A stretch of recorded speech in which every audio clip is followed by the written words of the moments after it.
How we doing, people? It's your boy, Mr. John Bonello, and I am joined by my brother, Mr. Jordan Anzor. Brother, how we feeling today?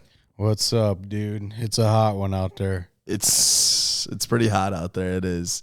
What would you say? What is it? What's the degreeage on it outside? It's like fucking 90 degrees outside, full humidity. 98 degrees, Nick Lachey, baby. I don't even know what that means. For the older people out there, you know what I'm talking about.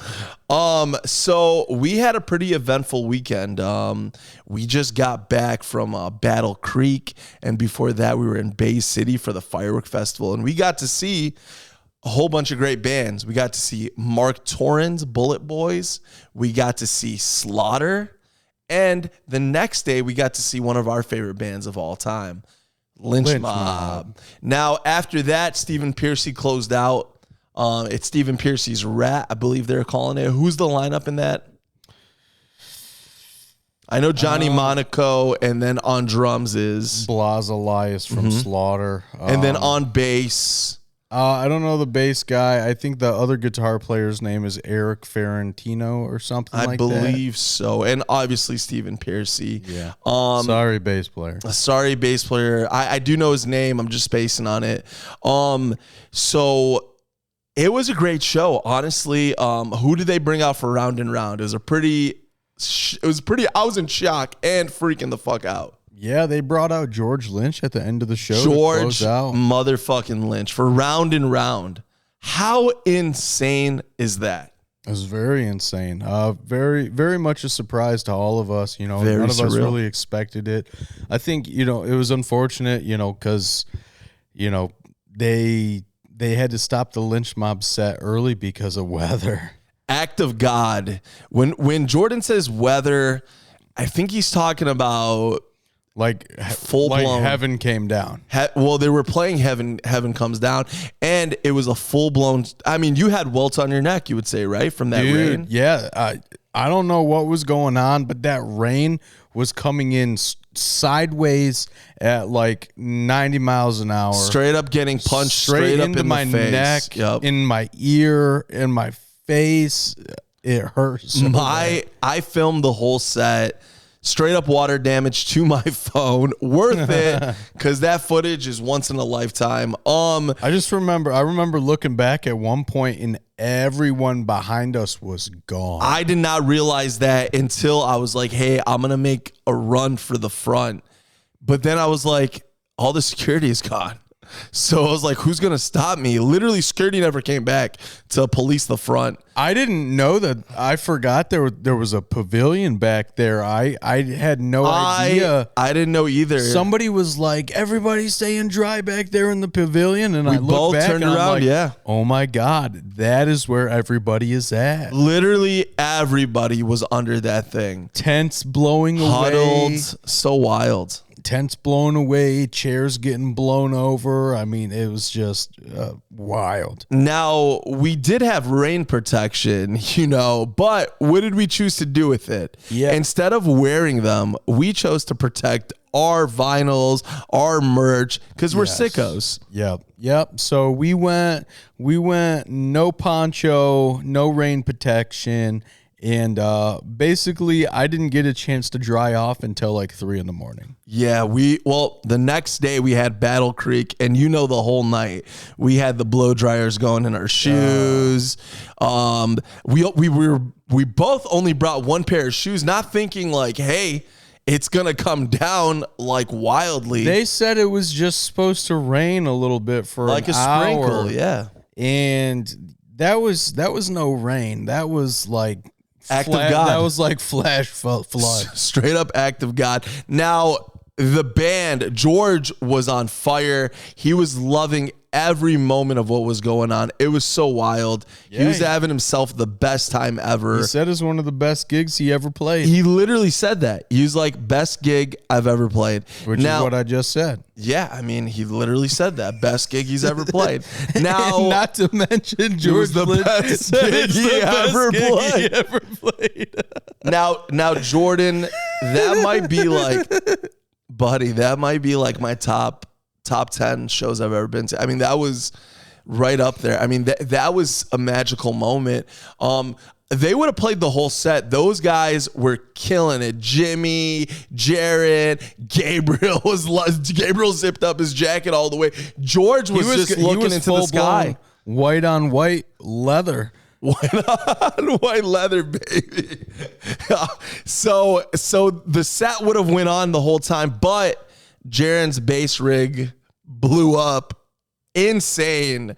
But they wanted to. He said he had that metal neck guitar, and he said he could feel the current going through it. Did he not? He did say that.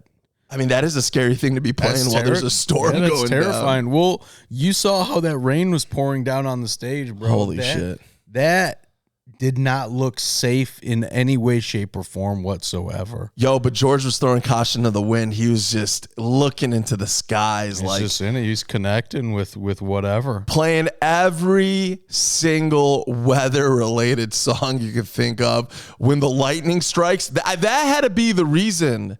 I mean, as soon as they started playing Lightning Strikes, that's the first song they hit with. It started dripping. And then before you know it, I started looking around and everyone's just clearing the fuck out. It's just insane. One of the most intense concert experiences of my life. I think I can speak for John as well, saying that, you know, we have never experienced anything like that at a show. How awesome was it though? It's one for the books, man. It's one for the books. I know you don't like being wet afterwards. I hate wet clothes. Jordan was really struggling the whole time. He was like, dude, I hate this. I'm like, bro, we just had the best show. Well, we had fun. I had a lot of fun, but it's just uncomfortable. Like, very uncomfortable. Very uncomfortable for sure, for sure. Listen, that was amazing. And then the next day we got to see them in Battle Creek. And that was one of the most amazing. We got to meet George again. Yeah. It was a beautiful experience. Very, very cool. Yeah, I mean, thank you for the powers that be that set that up. We're not going to get too much into detail, but we appreciate everyone involved. And we got to hang out with our good friend Amy from Amy's Music Machine. Yes. One of our favorite people, and we're so thankful to have her in our lives, and we love her. And she brought us these really cool spatulas. They're guitar spatulas. Yes. I haven't got a chance to use mine yet, but I will. Gonna flip some burgers with those bad boys? I usually make my burgers in the air fryer, but I'll probably use it to make scrambled eggs, which I've been making a lot lately. A lot of scrambled eggs? I love scrambled eggs. They're delicious, man. They're delicious. If you throw any cheese on that bad boy? Extra sharp cheddar. Extra sharp cheddar. I like that. Extra sharp cheddar. That's the most metal cheddar you can get. The extra sharp. It doesn't get sharper than extra sharp cheddar. I mean, be careful. Don't cut yourself. So today we have an awesome guest. Actually, this is our last guest of season 1. Jordan, we are closing out season 1, my brother. Are you ready for this? I am ready for this. It's been a long time coming. It's been, a year coming? We've been trying to close the season out for like the last 8 months, damn it. Now, this person is a good friend of ours, and he is one of the best people we've ever met. One of the kindest, man, I mean, this guy will go above and beyond for any of his fans, and we are truly fans, and we love him, and he's talented. Jordan, we have today Jaron Gulino. You might know him from Tantric. You might know him from Heaven's Edge. And we know you know him from Lynch Mob. Now, if you're ready, he's on the other line. Jordan, are you ready to jump, my brother? Let's go. We're ending season 1. You ready for this shit? Let's go. Now, people, get the fuck up, because this one is going down. Johnny, chill out for a second. You forgot to do the thing. The thing? You know, the thing was specifically requested for this episode. It actually was when we were sitting around a round table. Yeah. Quite literally. The table was quite round. Literally at the round table was requested. There was eating spoons. There was fucking eating spoons. There was eating spoons at this round table. Listen, John, we got to talk about them garlic potatoes, bro. Those garlic potatoes were so good. Dude. All right, people. It's your boy, Mr. John Motherfudgin' Bonilo, and I am here with my brother, your brother, Mr. Jordan Motherfucking Enzor. Now you ready to jump, brother? Because he's on the other line. Let's go, buddy. Let's fucking do the shit. What's up, brother? How we doing today? How you feeling? Yo, man, everything is good. Happy to be on the phone with you guys, chatting about all things music, and very honored to be on the show. Thank you for having me. We're so happy to have you on the show to close out season 1. This is such a big deal for us. We are such massive fans of yours. So we wanted to get right into it. We wanted to talk about early life and your influences. We wanted to know pretty much when you picked up your first instrument. I think I first really picked it up probably around the age of 14. It wasn't really until I was about like 15 or so until I really was like, pursuing bands or, that kind of a situation. But pretty much age of 14, I kind of got my hands on a bass or two and kind of started to pluck away and feel my way around it. And then it kind of just all spawned from there. Learning a lot of metal stuff, everything from Ozzy to, Metallica. I mean, those were like all the bands that I was into as a younger person, but also that my friends were into and kind of the stuff that they were playing. So, I was just looking for any way to relate to them and, any songs that they were doing, I just wanted to play along and be a part of it. So that was definitely my early start. But as far as influences at that time, who knows, man? Iron Maiden, Overkill was a big one for me as far as bass goes. Love Overkill. Yeah, man, a lot of that bass-heavy driven stuff, but pretty much until my later years here in the last, 5 to 10 years, I've always just been keen on guitar. I always listen to bands based on guitar. So even through my first, decade and a half or so of playing and being in bands, I was always just kind of like listening to guitar and never really, I don't want to say didn't care about the bass, but the bass player didn't matter to me in terms of the music. So it's been fun revisiting all of my favorite bands and, older albums and listening to it from the bass perspective and getting a whole new appreciation for a lot of those guys and those styles. That's awesome, brother. That's awesome. Very cool. Now you said you love, guitar driven music and you paid a lot of attention to, guitar, but what was it about the bass that made you want to pick that up? That's a good question, man. I think mainly like back in the 70s, my dad played for fun. He had a band, they played at school parties and all that crap. And so I've had a bass in my possession kind of for my whole life. My dad had it up in the attic and, I can't remember if he kind of just like pulled it down and was plucking away at it and it kind of just sparked my interest or, more so, I think I just started hanging out with a lot of kids that were involved with music. And, once I realized that all my friends were playing, Slayer and all my favorite bands, music, together, I was like, I want to be a part of this. And everyone was playing guitar or drums or whatever. And there weren't a lot of bass players. So I think that kind of just happened naturally out of the need for a bass player around, but 2, having that, exposure to the actual instrument in my home. Okay. That's awesome. Very, very cool. What was your first band experience?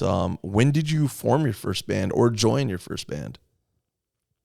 I joined, I shouldn't say I joined because it was started from scratch. The band was called Trasher and it was very aggressive, like thrash metal. Okay. Almost like thrash metal meets death metal, really heavy with kind of crazy vocals. But I think that was like, I don't know, I want to say 2005, 2006. And that was something that we did for quite some time. We built up a little local thing and then we took it on the road, man. We used to book shows via MySpace and the good old days. Show swaps. Yeah, man. I would message bands from cities that we would want to play in, and I would just get look up as many as I could that were thrash bands or whatever, and offer show trades. We say, hey, we're coming through on tour. We're looking to play on this date. Any chance you guys would want to do a show with us or set one up for us there? And in return, when you guys come through Philly or Jersey, we'll set one up for you. And believe it or not, man, that worked for like my first 4 or 5 even tours. I mean, we did everything from East Coast run to Midwest out to Texas. And we did all of it through MySpace. most of which with MapQuest, if you guys are not too young to remember that, previous to GPSs. So, yeah, man, that was a really fun band, and it taught me to play very fast and got my chops up. But at the same time, it was weird because most people start out, with the basics. They play a little bit of I don't want to say Beatles as in that's easy, but the classic stuff, and you learn your way around the fretboard and you learn your scales and all that stuff that musicians do. But for me, it was more about learning my own style, and once I had the physical ability of playing with a pick and being able to play up to speed with the rest of the guys that I was hanging out with and jamming with. The theory and the lessons and all that kind of went out the window, and it was just more about being creative. And then, as years went on, joined a couple of rock bands and started to learn it backwards, kind of started simplifying my playing versus, going the more advanced route. So it was a very interesting journey early on, and definitely strange to kind of do it all backwards. But, with every new project and band that I do, I find myself learning something different and appreciating that way more as an older person. So it's been a very long road of that. But, early on in those first days, all we wanted to do was be fast and mean and be the fastest and the hardest. And we definitely aimed for that for quite a few years before, kind of moving on to other things. That's awesome. That's awesome. No, you mentioned that, technique and things like that came in later on. Did you jump straight into learning songs, or did you start small and then work your way up to songs? Pretty much I've always been about riffs, and that's why guitar for me has always been the leading thing, because I'm all about the riffs, like who has the coolest riff, who can play power chord riffs. A lot of people do single note, picking type stuff. And I was always into the thrash bands because they were doing it with actual power chords, not just single notes, but applying some of that thicker sound to some of the stuff. And I was always fascinated by that. So, learning bass, I was more concerned about writing riffs and even having a guitar at my house to kick around on, writing riffs on guitar. I was never in a cover band, and I think I've only ever done one show where, we technically played covers for fun, but it was just always about writing our own stuff. It was never about learning other people's songs. I think maybe my first 6 months of playing the instrument, I went to School of Rock, and, that was where all my friends were going to learn and to advance their craft. And that was when School of Rock wasn't really a huge national chain yet. And it was just more of a networking opportunity for kids doing the same thing I wanted to do, and that was play metal. And, just kind of learning that and taking that all to the next level. And then, realizing, okay, cool, riffs are great and all that, but you learn everything by ear. If I wanted to learn a Metallica song, it's like I try to learn it by ear, but sometimes it wasn't that easy. I wasn't aware of what notes were in the scale. It's like you can kind of pick it out and you kind of know where the next note's going to be because you have that experience. But back then it was a guessing game for me, and it was very difficult to kind of learn that way. But I think, all the hard work doing it that way makes it easier for me now. And it wasn't really until I started joining bands that already had songs. I think my first band I joined that was kind of pre-existing before I became involved was called Mach 22. And that was a Philly band. And it was the most regular rock style music I had been involved with at that time. And so learning some of those songs, very basic rock scales and some blues stuff, it was kind of foreign to me because it was like, as easy as it is looking back now, it's some of that stuff. It was like almost just so easy playing wise back then that I just couldn't grasp it. I was just like, this just seems too easy, it's got to be harder than this, it's and boring in a way. Yeah, not even so much that. I guess it was just more like the simplified note choices or riffs. It was just I was so used to just playing fast at a million notes and trying to do that versus slowing it down and having rhythm and groove. And that band at that time was all about the rhythm and the groove. So that was a huge shift for me and my style, and a huge advancement in my playing as well. When did you start writing your own music and bringing your own ideas to the bands? Pretty much right off the bat, man. That's how Trasher started. It was, me and a couple of the guys coming up with riffs. And although I was a bass player, I was coming up with a lot of riffs that, might be guitar riffs, or, with thrash, a lot of the bass and guitar does a lot of the same stuff. So, that was, right out of the gate. That's kind of what we were doing, writing riffs and coming up with our own stuff. And then, as time progressed and I got into the rock scene, joining up with a band that already existed and had a lineup, and learning how to capitalize on the chemistry and, implement some of the things that I learned, in the process of learning the material they already had. I think that's when it really started to make sense to me and come together for me. And, it made it easy to write songs and collaborate with people. That's awesome. That's awesome. Cool. I'd like to start diving into some of the bands that you've been in, some of the more notable names that we know you from and that, most people probably know you from. We'd love to hear about how you connected with Tantric. Yeah, man. The hardest part about the whole Tantric thing and connecting with those guys was taking the leap of faith. It's no secret. I've said in other interviews that whole thing kind of came about from my experience with playing with a band called Delacoma. And Delacoma was from Australia, and essentially was coming over to do an American tour. And all of a sudden, the band kind of imploded, and they needed a lineup. And I was brought in with Chris Green from Tyketo and Troy Patrick Farrell from White Lion and a bunch of other bands. And we kind of just all met on the first day. The only guy that we all knew was the singer.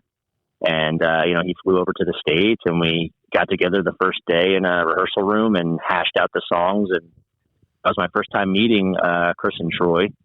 And, we did that for about a week. And then once that was up, Troy kind of said, "Hey, man, I'm kind of doing this other gig called Tantric, and we might need somebody. Is that something you might want to do?" And right off the bat, I was kind of like, probably not. But, if that is what you end up needing, give me a call and we can talk about it.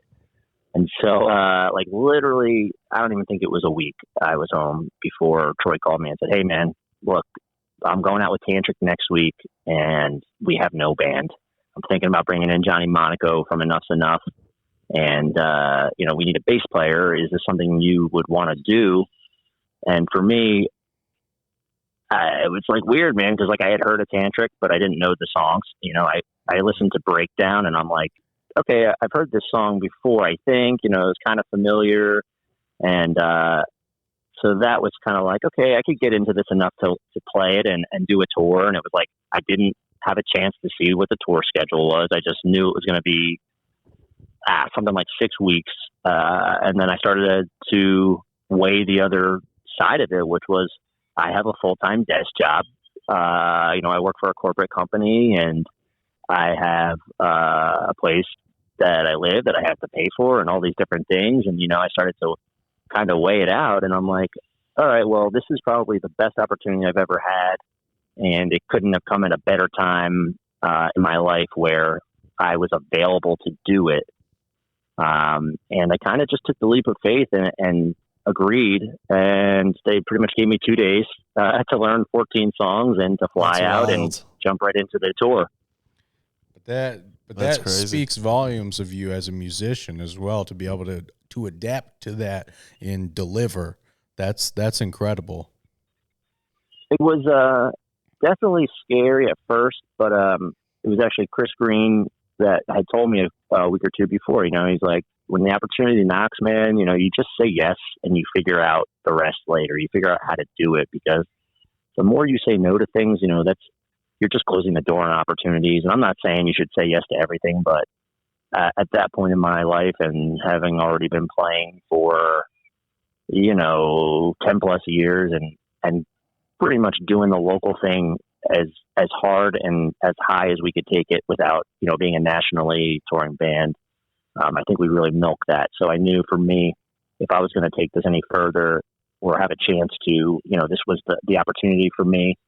Yeah, man, it was kind of just like I just jumped on the plane and did it, man. I slept with headphones on for like 2 days and just drilled the music into my ears. I think the hardest part of it was I wasn't familiar with the majority of the music. And not only that, but stylistically, it was way off my path of what I had been doing or have ever done. And, for the music heads out there, like the majority of the Tantric set is in drop D. And I never really played in any bands that had any songs in drop D. I think like Mach 22 had a couple, but like, that was just something that was, for me as a thrash guy, it was like, oh, fuck drop D, man. You play standard, you play that shit right. Don't take the easy way out. And, I never really fully appreciated it for what it was. So it wasn't until years into that, kind of the thing, into that Tantric sound that I, really became comfortable and familiar with, that drop D sound and the whole reasoning behind it and all of that. So it was a whole shift for my not only playing and career, but my life, man. I had to essentially go into work and say, I'm not coming back. And if I do, it might be 2 months from now or whatever it is. And they were super supportive and were like, hey, anytime you want to come back to work, we're here for you. And it made it easy for me to make that decision. And I think, honestly, I would have did it anyways, if they told me to go screw myself or whatever. But, again, you don't know until you try. And for me, I'm all about trying new things and taking a chance. So you never know what will come from it. You never know what will come from it. Exactly. And look at it now, it's crazy. Yeah, it's insane. How soon after that did Heaven's Edge come into the mix? I mean, when did you start getting those calls, or when did you start moving towards that direction? So for a while, I was trying to juggle Mach 22 and Tantric. And I also had a band called On Top that I fronted, which was a power trio. And I think I was juggling like 4 or 5 bands, to be honest with you. I was doing all sorts of stuff to keep myself as busy as possible. And so I think it was July of 2017 that I joined Tantric. And then I did a full year of touring in 2018, pretty much literally the entire year. And then found out that 2019 was going to be even busier. I think we did close to 200 shows.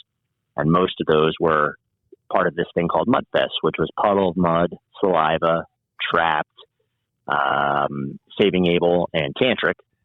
And man, we did the whole year with that. And I just, I couldn't do any Mach 22 stuff. I couldn't do any other bands. I think I went home like literally 2 days out of that entire year, to get my mail and check in on a couple things. And then when the tour wrapped up, we went to Europe for the first time, or it was my first time, and Tantric as a band's first time going there. And I was sitting in London, kind of waiting to go on stage, and I got a message on Facebook from Mark Emmons from Heaven's Edge, and he told me, hey, we're looking to carry on with the band. This was after original bass player Gigi had passed away. Yes. And he said, we've been kicking around some names, but you're the only guy that I think would really be the right fit for this, as of now, as far as where we're at with it. So would you be interested? And of course, I was familiar with the band, and I know what the band means to the Philly area and to that era of fans. And I was honestly floored and very honored to get that call and that message. And it was a no-brainer for me to say yes. The only concern I really had was, looking back after the year, I was just kind of still in the middle of them. Like, well, if I'm doing 200 shows a year, I have no idea how I'm going to fit this in my schedule. And then it kind of just did, man. It was like, okay, well, we're only going to do the Monsters of Rock cruise this year. So, it's one show or, 1 week of time that you would need. So it kind of fell in my schedule where it made sense. And we kind of crossed that bridge, and,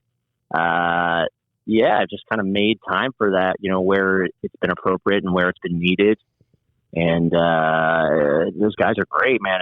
It brought me back to the roots of the music that I grew up listening to and playing. And it was fun to kind of get into that rhythm and that groove of the 80s stuff again. And that shred guitar and killer vocals and the whole bit.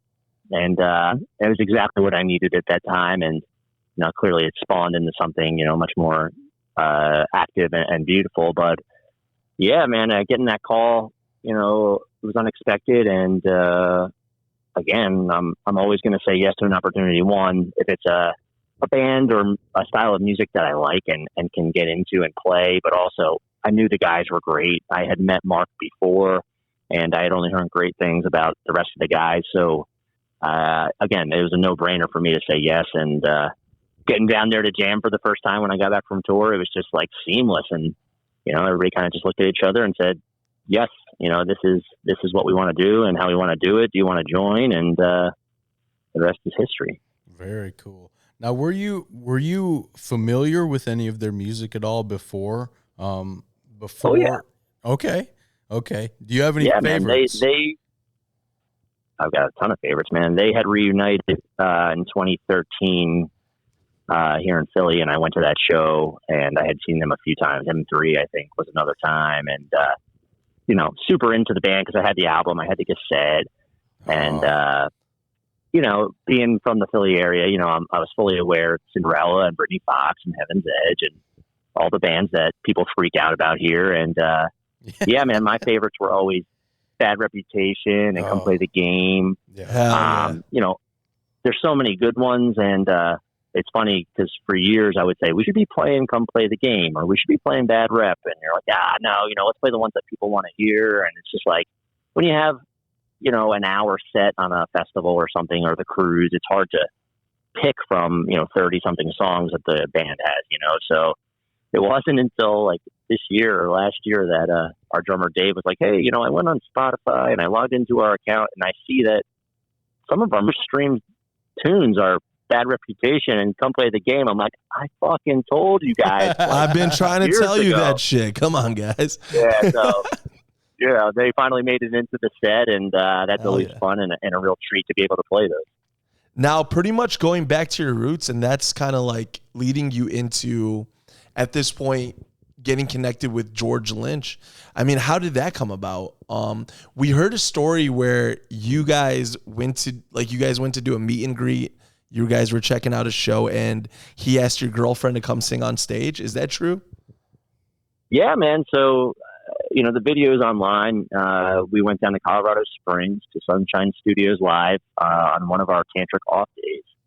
And, me and Sebastian and Ian went over there and like, where are you? We're going to go see Lynch. Hell yeah. Cassandra was visiting. So we were like, what else are we going to do on our day off? And I try to never miss George when he comes through town, man. I try to see multiple shows per tour if I can, everything that's within a safe distance to go to. Sometimes I was flying to shows to see them. And this one was like an hour down the street. I'm like, yeah, let's go. So we rolled down there, and I was friends with the owner of the club, and she was like, yeah, do you guys want to sit in on the meet and greet? And I'm like, for me, that's cool. I've met him a couple times, and that's all great. I've never been big on meeting people, especially people I really admire or like, because, there's always a chance that they're going to be a jerk or whatever, and then it ruins the music for you. But, yeah, man, she snuck us in, and, we got into the room, and she's like, hey, this is a band called Tantric, and, they just came down to see the show. And he's like, oh, yeah, I've heard of this band. And it's funny because we started telling him, our singer Hugo at the time, like, he would just rarely come to soundcheck. So being the 80s guys that the rest of us were, we would be soundchecking with Whitesnake or Cinderella, or, we were doing Lynch Mob, Street Fighting Man. And, my girlfriend sings in that style very much. So we'd be like, hey, learn Street Fight Man so we can sound check with it when you come visit, and so we're telling him that, like, yeah, we sound check with Street Fight Man all the time. And he's like, oh, okay, well, we're going to do that tonight. You should come up and sing it. And she's like, yeah, hell yeah, definitely. So, we got all excited, and then we got to go in the green room and meet the rest of the guys. I think I had met Jimmy on the cruise prior. And so got, re-familiar with him, and they call her up to go on stage, and I guess George had thought she was the singer for Tantric. And so he's like, yeah, we have a singer for Tantric coming up to sing. And then she's like, on the mic, she's like, I'm not the singer for Tantric. And then, it starts to set in. You can kind of see he's like, wait, what? What's going on? And then, you see he gets maybe like a little nervous, like, all right, well, who's on stage with me right now, And then Jimmy just kind of counts it in, and she just kind of like interrupts the dialogue and just, hit those first notes, and the band blasted into it. And her and Keith St. John was singing for the band at the time. They kind of traded off, parts and verses and stuff. And, she just totally blew it out, man. And it was, I was filming it and I was shaking, man. I was like, this is the coolest thing ever. I don't care if I ever get to play with Lynch. Like, Cassandra got to play with Lynch. And not only that, like, smoked it, and the crowd went freaking nuts. And the video got a ton of views and a lot of attention. And I think it was like, 3 or 4 months later, we were on the Monster Rock cruise. I was on with Heaven's Edge, and we saw George on one of the ferries at one of the ports when we were kind of doing our excursion days. And he's like, "Oh yeah, hey, how are you?" He's like, "Oh, you're the bass player guy, right?" He's like, "Yeah, man. We were talking about getting you to come in and maybe audition for the band, but we kind of just got Robbie Crane. This was when they were doing the Wicked anniversary tour, which was like 2020, right before COVID. Oh yeah, I'm sorry about that. And I'm like, just even the fact that you remembered or considered me was cool. But he never forgot Cassandra, of course. So that was always like my in. Everywhere I went, like, oh, how's your girlfriend? It's like, okay, cool. That's awesome. That's so cool. Shout out to Cassandra, by the way, for killing it. Oh, Hell yeah. So I gotta, give the credit where credit's due, and she kind of, I guess, put me on the map with him. And then it wasn't until a couple of years later, 2022, I had went to Vegas on a weekend off and just wanted to see the show and got to hang with them, and they were all cool. And George was like, "Well, what are you doing here? Like, are you playing with us?" I'm like, "No, I just kind of came to the show," and he thought that was like ridiculous that I flew out there. It was like a $70 flight. I'm like, I don't care. Dude, I spend more money in gas usually coming to see you, So, I went down this show, and then I went to another show a couple months later, and just like, "You're everywhere." I'm like, "Yeah, I'm a fan. I want to watch. It's not about hanging out. I want to be here for the show." But a big factor was we had shared a tour manager. When I say we, it's Tantric. John Thayer, who was our normal tour manager with Lynch Mob, during COVID, he came out with Tantric because George wasn't working, and, he was looking to get out of the house and do some work. So it was nice to be able to connect with him, and he was familiar with, obviously, my love for George's work, and the fact that I would be open to doing some stuff with them if the opportunity ever arose. And the band at the time was Andrew Freeman on vocals, Rob DeLuca from Spread Eagle and Sebastian Bach on bass, and Jimmy on drums. And Rob was like, "Hey, I got to go to Europe this summer to play with UFO, and maybe you could sit in and cover for me while I'm gone." And I was absolutely cool, and then it was like George was like, "So I hear we're gonna maybe play with you," and I'm like, "Yeah." He's like, "When are we playing with you again?" And I'm like, "Dude, just the fact that like hearing you say those words is like crazy." So man, I got the set list, and then it was July of 22.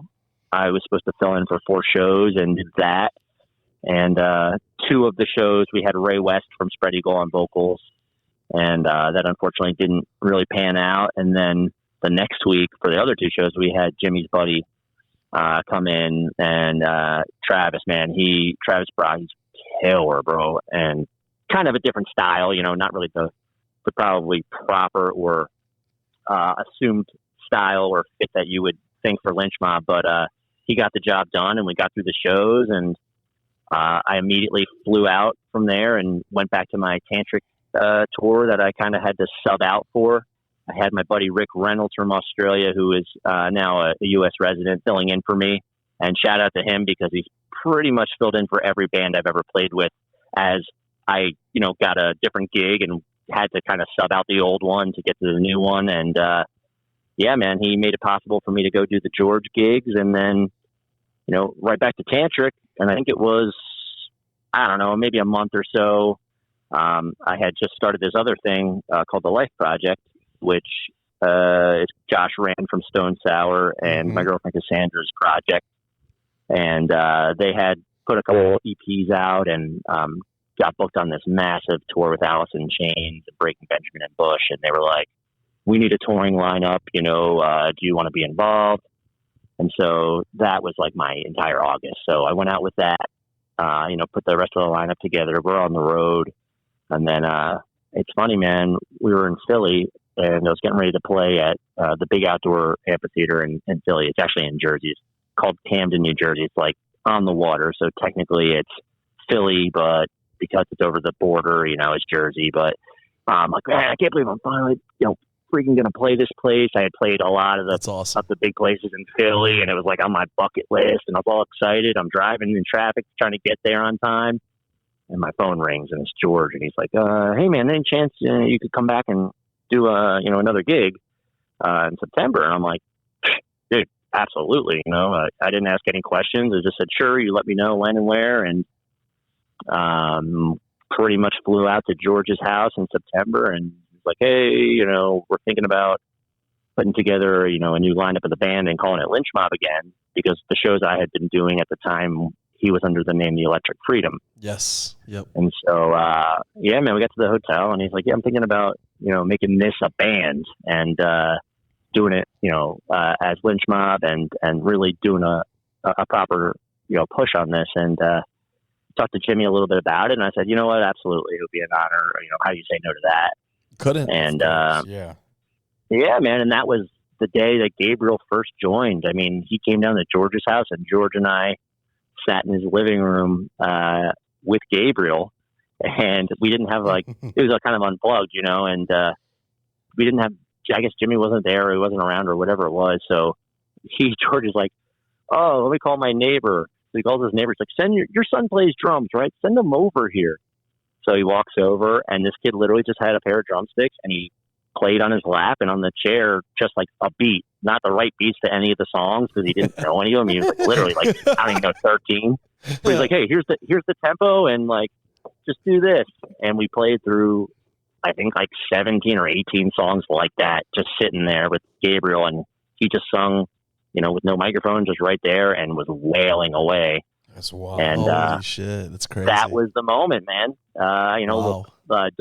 Little puppy on my side. George's little puppy sitting there next to me, and we kind of banged through these songs and connected. And the rest from that point forward was Lynch Mob. And I think we did about a year's worth of touring before George decided, he wanted to hit it hard and wrap it up and go out with a bang as far as his retirement. So that's kind of led us to this point, man. It's been pretty wild.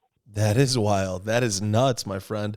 You grew up with, George Lynch was one of your heroes, right? Because I remember reading that you had a picture that you took of George on your wall, like a poster of him or something like that. Yeah, man. 8th grade is when I was introduced to George's music, pretty much through Dockin. I had a history teacher, Anthony Basilio. He was my 8th grade social studies teacher. And he knew I loved all the metal and Slayer and stuff. And, as a young kid I guess the internet was out then, but, it wasn't like it is today where you just go in Spotify and pull up whatever and you can hear stuff. It was like, you knew what other people told you about. So whether that's Slayer or King Diamond was kind of an obscure guy that I knew because I had some friends that knew about it, but everybody else was Metallica and Godsmack and, the shit you hear on the radio. Yeah. My teacher was like, hey man, I saw you had an Ingve shirt and a Slayer shirt. He's like, I burned you some CDs, check out some of these things. And it was Sepultura. It was Testament. Oh, and it was Axe Cavalera's other project, Nail Bomb.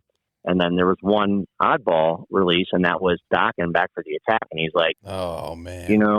This might be a little bit more on the rock side and out of your comfort zone, but check out, track 6 or, whatever it was. It's called Mr. Scary. And I'm like, okay, cool. And that was the first song I heard. And to say that I didn't crank that thing up and play it from the start as soon as I had heard that would be an understatement, man. Hearing Kiss of Death and all those songs, I was just so unaware that, something that at once in my life I may have heard of that appeared to be a glam band was heavy. I'm like, wait, what? And that's when I really started diving into Rat and Skid Row, and becoming more familiar with those styles where it's almost more heavy metal than it was cheesy glam rock like Poison or whatever. And nothing wrong with any of that stuff either. But at that time in my life and age, I was all about being heavy and not being a poser, and the true thrash mindset. And yeah, man. So I had pretty much soaked up all the Lynch I could. I went and saw him. He opened for Ingve with his solo band, and I was blown away. And pretty much ever since that moment, I tried to go and see him on as many tours as I could. And I think it was like my 21st birthday or something. I got a plane ticket to LA to go see Lynch Mob open for Dokken for like the first time ever. And so we did those shows. It was 3 shows. We went to 2 of them, me and my buddy Keith. And actually, I think you guys met Keith. You guys were in Florida. Did you see Ace Frehley's DeLorean down there? No. We would have shit our pants. I guess I didn't know you guys that good. No. Ace Frehley's DeLorean was down there? What? Yeah, so Mount Dora show. My buddy Keith, who I grew up with, he was in my first band, and we were like the Lynch heads, together growing up. He came out to see the show, and he's like, "Hey, dude, I'm going to come down in Ace Frehley's DeLorean." I'm like, "What the fuck?" And so he works for this company that restores DeLoreans, and they somehow acquired Ace Frehley's famed wrecked DeLorean, and restored it, and they brought it down, and yeah, man, it was pretty wild. So not to get off topic, but he and I went out and saw the shows, and I think it was Michael Devin, who would later play with Whitesnake, and Brian Tichy on drums, and Oni and George. And yeah, man, it kind of just like kicked up my love for Lynch Mob, the band, not just George. And I just never stopped going to shows. I grew up going to see him. Me and my dad would go everywhere we could. And the moment that you're talking about with the picture, that was from M3, and I think that was either 2012 or 2014. I snapped this cool picture of him ripping on stage, and it's been the background on my phone. To this day, it still is. And I had made a poster as well, So I did have it on the wall too. That's the image that's on your phone. John told us about that. He said that you manifested this in some way. He's like, you always had this image of George on your phone. So that's the image. Okay. Yeah, he's always been a badass. I'm not a stalker or fan or anything like that. I liked his style and sound. And the older I got and the more I learned about the guy, I was like, this guy never stops working. He just project after project and tour after tour. And I felt like I could really relate to that because, from the moment I started playing to now, that's my mindset is I want to work. I want to be busy. I want to be creative. And, guys like George and Glenn Hughes and a lot of these other legends, they're just getting busier as they get older. And I always admired that. So George was always my motivation to, stay focused and to never give up. And whether I manifested playing in the band or not, I don't really know because I never, ever, it's kind of blurry to me. I don't honestly think I ever said or, I want to be in Lynch Mob. Like that was never even a choice to me. It was kind of like, I'm always going to be on the outside looking in and as a fan. And if I could play in a band that resembled that style of music, as a 4-piece guitar, bass, drums, and a killer vocalist where everybody's like their own power and their own, force to be reckoned with.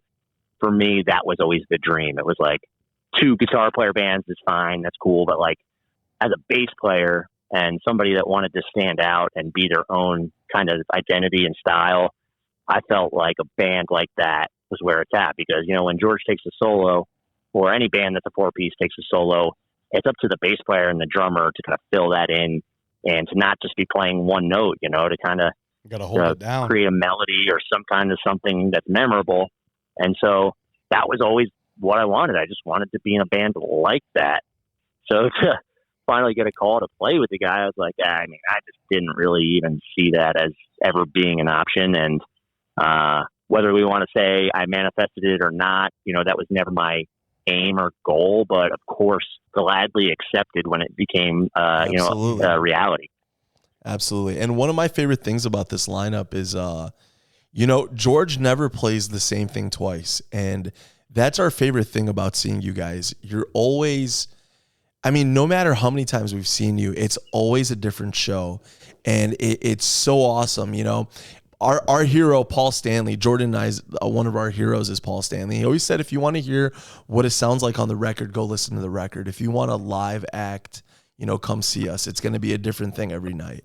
And one of our favorite things. And I think that's how it should be. As far as from my point of view, you know, which take it or leave it. But as a musician, it's like so many people go to concerts these days, you know, whether it's Rob Zombie or, you know, whoever. They're, oh, man, you should have saw the lights. You should have saw the LED screen. Oh, man, the sound was great.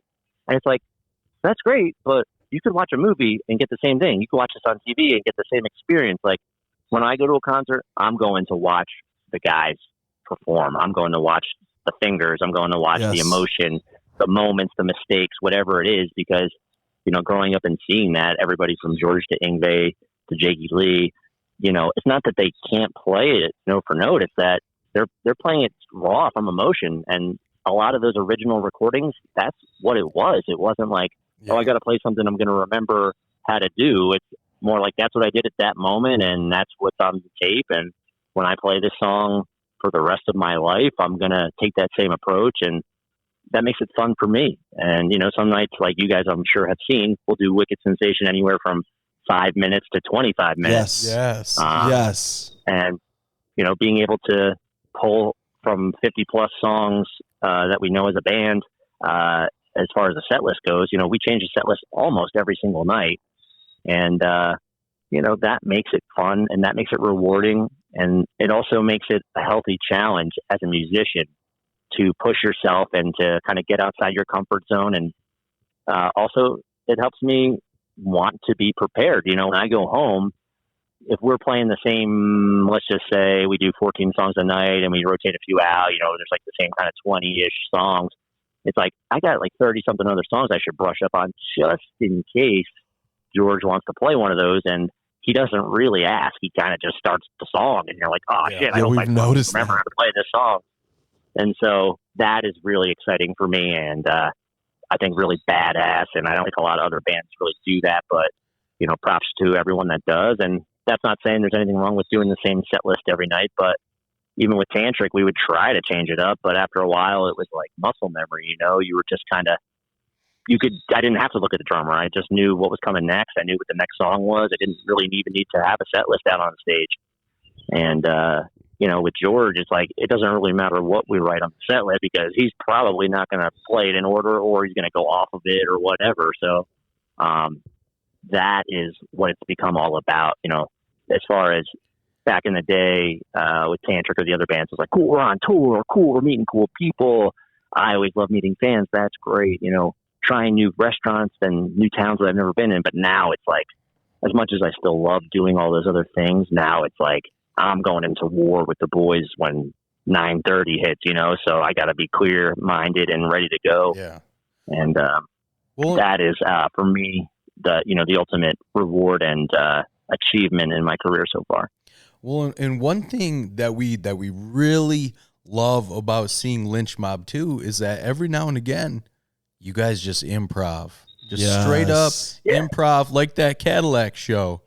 That Cadillac show at the venue, y'all played something that I'm pretty sure, like Jimmy said, do we just write a new song? That, I don't know what that was. It's pure magic. It was magic. It was awesome. That's all it was. So, and we love seeing that, and we love that, you know, pure raw emotion is coming out on that stage when it's being felt, and we feel it out in the crowd, and we love that. And we love that you guys are able to do that, where it's not just a machine every night, you know, like Kiss. You know, all roads for us lead back to Kiss, but as far as they're concerned, they've been doing it so long, and they have a choreographed show that they do every night. We love that you guys are authentic and genuine every time you get on stage, no matter what it is. It may not be the same thing every time. we actually prefer that it isn't. We love seeing you guys do what you do and enjoy doing it. Yeah, it's just like you said, Jordan. I mean, if we want to hear it the way it's on the record, Yes. we'll listen to that damn record. But what you guys are doing, it's pure magic. It's, Great records, you guys by the way, too. Amazing records. But you guys are in the groove. How about that one night at the OCC Roadhouse? You guys broke into like Ain't Talking About Love. That was the most insane thing I've ever seen. And then before that, Manic Depression. Everyone was like, what the hell is going on? Yeah. It was insane. We were losing our shit, honest to God. Very cool. It was wild. It's a breath of fresh air, too. Yes. I appreciate you guys saying that. And, that is the fun of it. You never know what's going to happen, just busting into some Van Halen or a cover. And the thing about it is, like, I was never really in a cover band. So, George was like, oh, it's a standard. Everybody plays this song. Manic Depression, everyone knows that. I'm like, well, no, like, yes, I know the song, but I never played it before, so I never really had to think about it from that point of view. And, I was actually just talking with my buddy Johnny Monaco about this earlier. We're talking about the new age of musicians. You got all these guys in, bands that can shred like crazy. These young kids are all tattooed all over, and they're big bands and whatever, but outside of their own music, they can't jam. The desire to perfect your craft and the desire to learn and to be vulnerable doesn't really exist in music today. And, maybe I'm a young man in an old man's game, and I know I say that quite often, but it's true because, with George, it's like you said in Cadillac, yes, we did make that up on the spot. And in Texarkana last week, I think 40 minutes of our set was literally made up jams.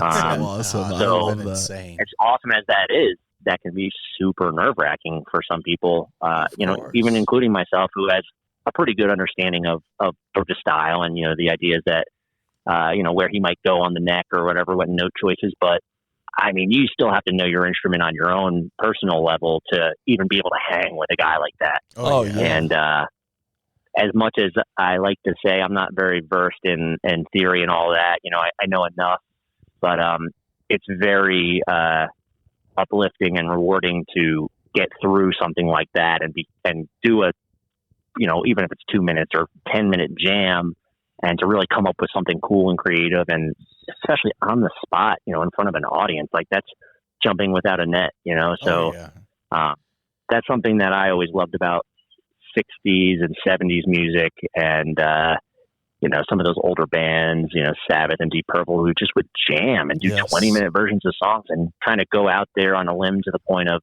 you're not really sure where it's going to go, and you kind of just hope it all comes together. And I think when you're at that caliber and hanging with guys at that level, it kind of just does, because you live and breathe it, and that's what it's all about. Real quick, I wanted to mention this the other day, and I forgot to. I'm pretty sure the other day, after y'all played For a Million Years, you broke into a little bit of the Jurassic Park theme song. Am I correct in saying that? Good ear, man. Yeah, that was probably one of the first things I ever learned on bass. It's like so stupid. But Jaron, you're talking to Jordan, who is the biggest Jurassic Park That's fan. my favorite movie, so I was like, it's all he talks about, Jaron. It's all he talks about, brother. Well, now you're in for it. What the hell? But no, dude, that was super cool. Yeah, you're in for it now, man. I used to, that would be like the thing I would do almost every show, like between a song or, Dead Space, and just play that and the Terminator theme song. Oh, now you're talking about my favorite movie. Yeah, man. So between those two, like I've kind of phased out of doing it because I kind of just don't think about it a lot when I'm on stage anymore. But the other day I thought about it, like, oh, cool. And then that's funny that you guys heard that. No, it might even be on video where I'm like, oh my God. Yeah, Jurassic Park. Jordan turned to me and started spazzing out. And I was like, I think it was. And brought out a little bit of inner child in me there for a second. On our trip to come see you at the hotel, we've been watching the marathons and just chowing on Taco Bell. Oh, yeah. That hotel we stayed at in Bay City, both nights we were there, every time we woke up to get ready, they had a Jurassic Park marathon on. So, yeah. I love pretty it. sick. Jordan just started freaking out. It's back on. I'm like, oh, damn. Literally same spot every day. Yeah, I love that. Those are two of our favorite movies, Terminator and Jordan Jurassic Park. Yeah. That's so awesome. Cool. But I just had to ask about that. Now I wanted to break It's like a 20+ year. I'm sorry, man. It's like a 20+ year thing that's been going on. I mean, if you ask my friends from where I grew up, they'd be like, "Oh yeah, this guy loves playing the Terminator or Jurassic Park theme song." But it's like, it's a joke, but at the same time, no one really ever says anything. So to hear you guys say that, it's pretty funny all these years later. Sorry. No, we're bunch of freaks. We're not weirdos. We're just big fans. All right, we're not very weirdos. cultured. Yeah, right on. Me too. We're cultured. We're classy. You know, what can we say?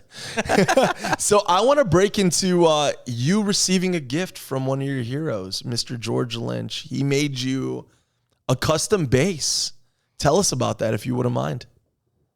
Yeah, man, the first ever Mr. Scary bass. You know, I've always followed his work, you know, for the guitars that he makes, because, you know, for anybody that's ever seen them, each one is just a true, not only beauty and badass work of art, but like, they're just next level. You know, you don't see a lot of stuff like that. And, you know, I know that there's a hefty price tag on them, and I know that a lot of work goes into making them and all that. So for me, I always made a joke, say, "Hey man, anytime you want to make a bass, you know, I want to be your first customer. You know, I want to buy one." It's just like, yeah, okay, you know, it's just like kind of, you know, it's like he's never made a bass, so it's like for him, I'm sure he's just like, okay, whatever. That might be and manifesting. Yeah, so you manifested it. That sounds like you've been manifesting it. We've been talking to Amy too long. She talks about manifesting all the time. Yeah, she loves to say that. You know, I think I made the mistake of saying it to John Thayer one day. I'm like, "Yeah, dude, if you guys are ever in the shop working on guitars, you know, throw the idea of you know, maybe doing a bass at some point. Just, you know, let me know what I got to do to make that happen. I got to put a deposit down or whatever." And next day I wake up at George's house, and I'm going downstairs to go outside, and he's going up the stairs in his boxers, and he's like, "So I hear you want a Mr. Scary bass?" I just started laughing. I'm like, "Dude, I would, you know, whenever that day might come, if you want to get into making one, I would love to be the first to put an order on." He goes, "Okay, you know, just send me a body, you know, a bass body, and you know, I'll get to it." And I'm like, "Oh, you know, cool." So I got online, I ordered what I need to, I sent it to him, and he had it for you know, well over a year. And he never said anything. You know, I'm not going to bother the guy about it. And, we know. And he's just like, "Oh, you know, I still have that bass body of yours, right?" I'm like, "Yeah, you know, cool."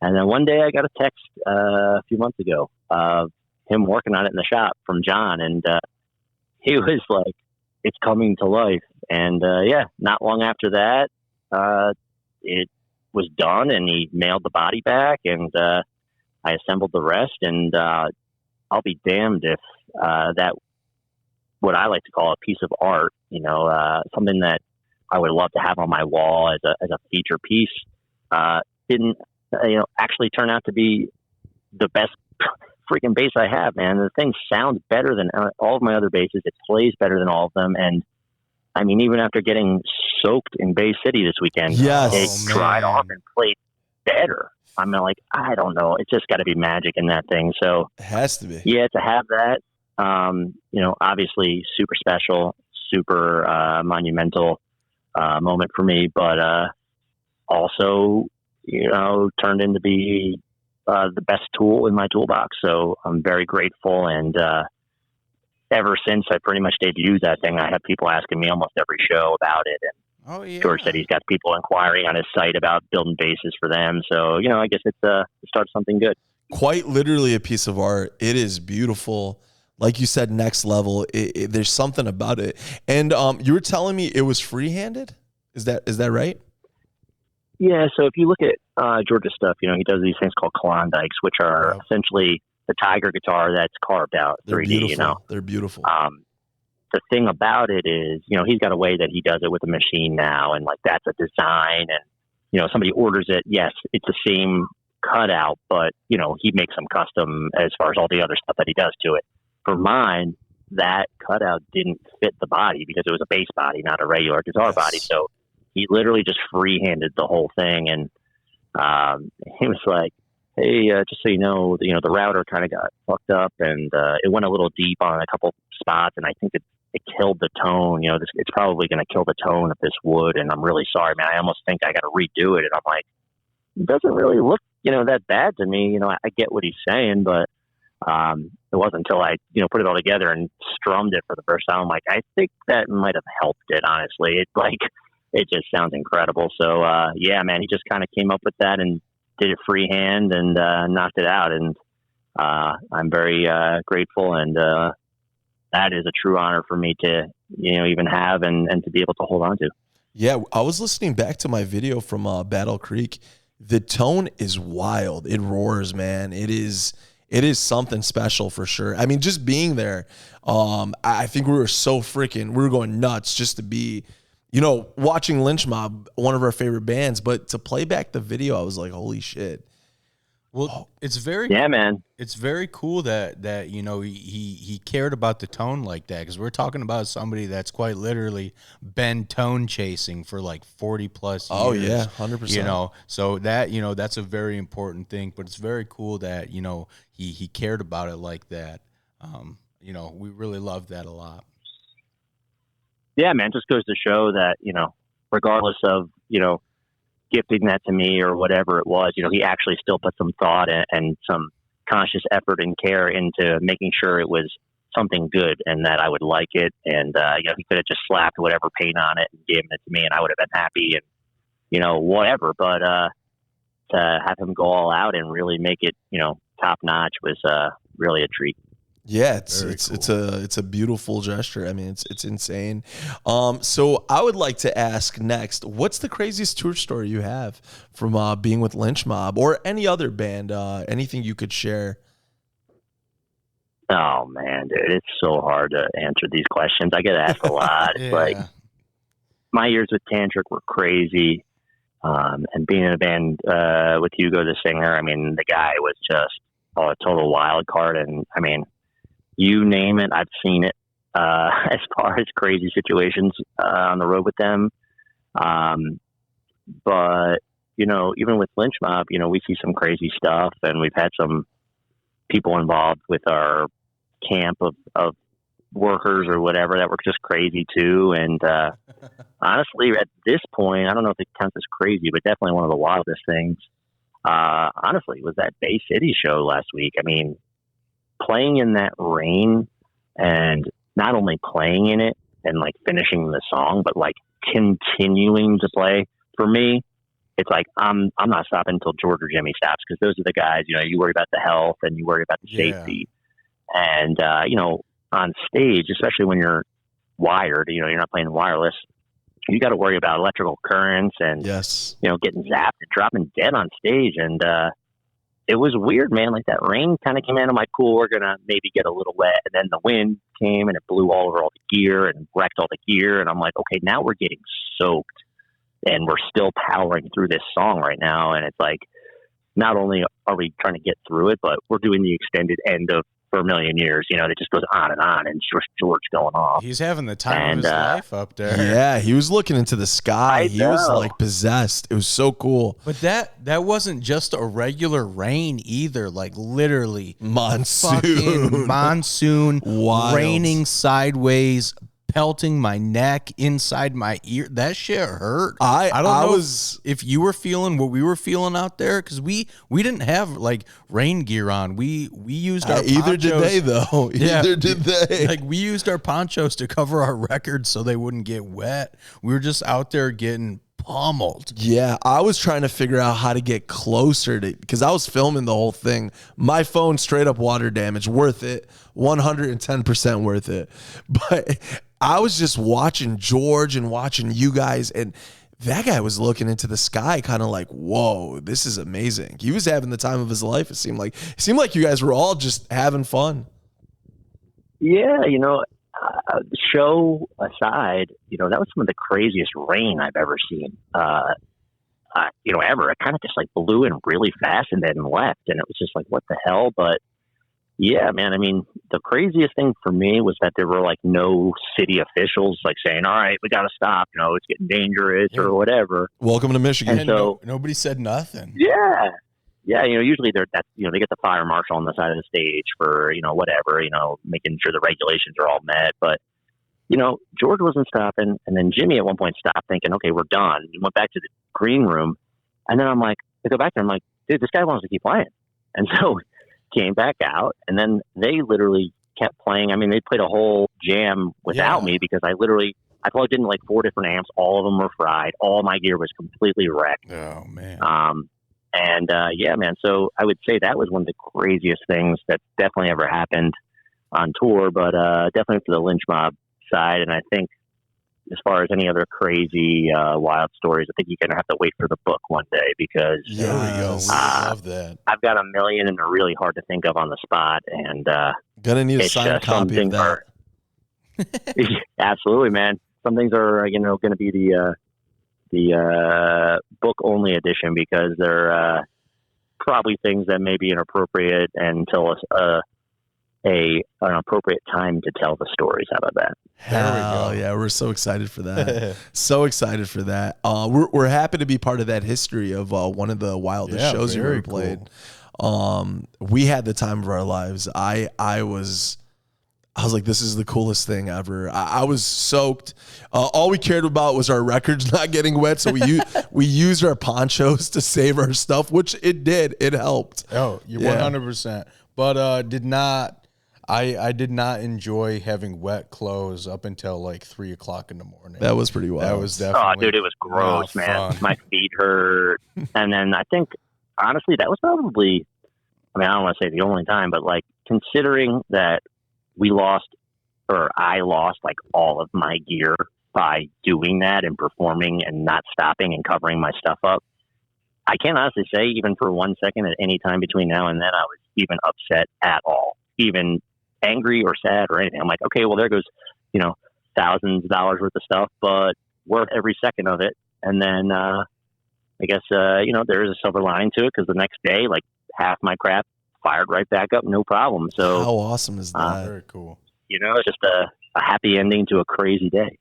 So crazy. So half of the security guards disappeared at one point. That's how I was able to get up to the front. Dude, it was so weird because at one point I looked back and literally there was the people in the front row. There was us behind that second barricade in the second row, and then everybody behind us was gone. I had no idea I had no idea there was a pavilion back there everybody was hiding under. Like tents were blown away. Like, everybody was just getting, pummeled, and I was like, it's empty. Everybody left. This is insane. What's going to happen? Yeah. And then all of a sudden, we get Blue Skies and Stephen Piercy. And everyone comes out of nowhere. It was so wild. Dude, just... Yeah, it's bad when the security bails. So, for anybody totally that's bailed. Concert, Totally. At one point, I was like, I can get side stage. There's no one there. Just Lynch Mob is crazy. up there. I was like, what's happening? We were like the only 4 guys left working, literally. It was so cool. It was the coolest experience of my life. It was so insane. 100%. So we have to ask this. What are the plans after the final show on the Monsters of Rock cruise? For me or everybody or? For you mostly. Yeah. It's hard, man. I don't know. And, I've always been a big believer, don't quit something until you have a reason to. I like to always work until something else comes knocking. And, I don't know, man. I don't really like to plan. And so for me, a big part of it is that I don't want to focus on anything as far as my energy goes, aside from this band. I want to make George's last shows comfortable and memorable and fun and positive. I don't want any negativity or drama, and not even so much that, I just want to be in it. I want to play good. I want to make him proud. I want to make the fans happy and proud. And so pretty much all the way to the end next year, I'm pretty much only thinking like that. Living in the moment. That's how I am in this band, and I've never really been that way. I've always kind of been thinking ahead, like, I hope this gets me to the next thing or whatever. But for this, I kind of got to a place where I never thought I would get. And so for me to start thinking about something else is just absurd.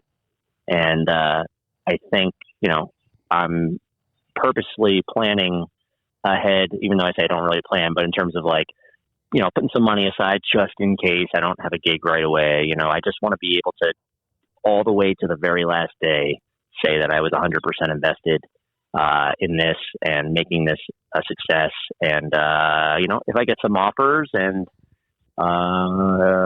things come in, then yeah, of course I'll explore that, but I'm not actively seeking anything. And I honestly don't know what I would really want to do or where I would want to go. It's very much up in the open. I feel that. Okay. I can understand that. Just not back to corporate America, right? I mean, listen, I'm not bagging on that either. I mean, I like all sorts of stuff. I've had every kind of job you can imagine, and I would, of course, love to stay in the music world. Yes. I'm a lifer for sure. 100%.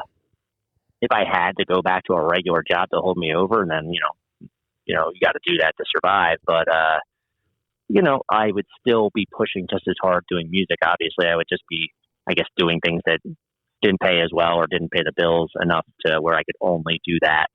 But I've got a lot of friends and a lot of people and fans that are rooting for me. So hopefully that amounts to opportunities and, still getting to be out there on the road and spending time with the people I love and the places that I've dreamt of my whole life.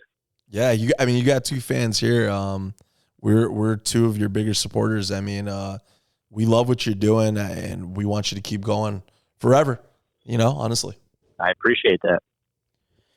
Now, we would like to know that, some people are synonymous with certain things. Like for example, like John and I, people know that Kiss is our favorite band. We are known for being huge Kiss fans.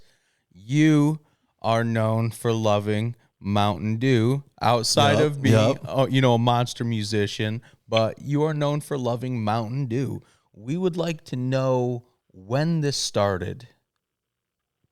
Oh man, I would say if I had to guess, I don't know, maybe like 5th grade or something. I've always been a soda guy. My dad owned a restaurant growing up, and on the weekends, I would always go in early to help him count the money and make sure that the windows were clean and ready for business when 11 o'clock comes along.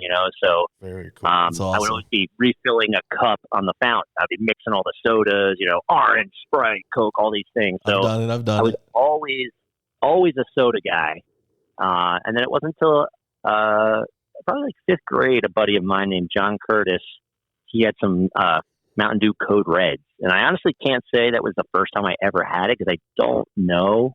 But that's the first memory I have of like having it and then never not having it after that. And pretty much, it's crazy, but like pretty much my whole high school career, like anybody that you would ever meet from my high school or the years that I was there, you could ask them if they know me.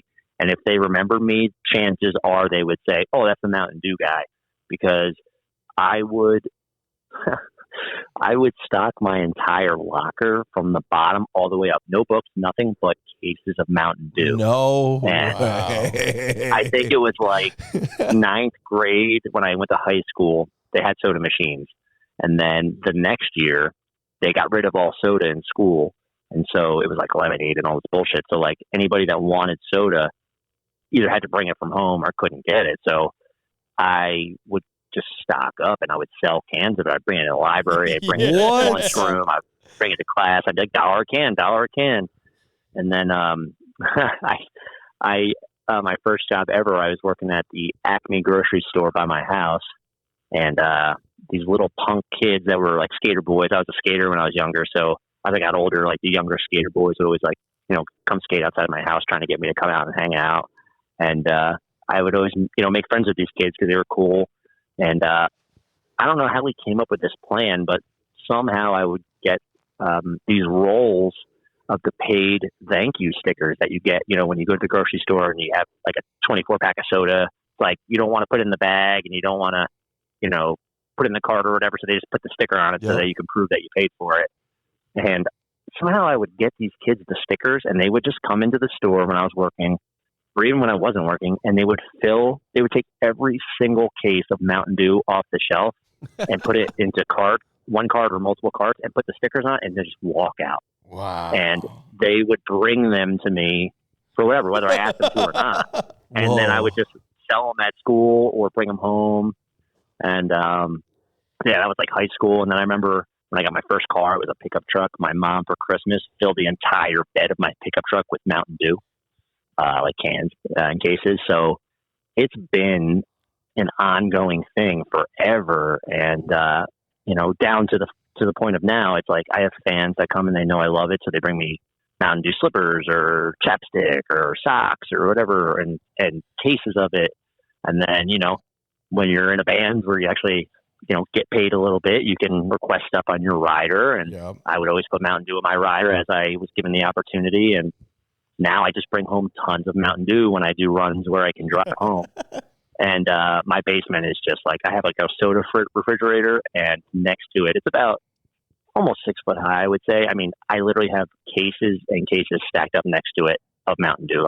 If I run out this year, it would be a crime. That's wild. Now, so you ran a whole Mountain Dew heist. You had a monopoly going on, basically. pretty much. I'm not proud of it, but it was a pretty epic.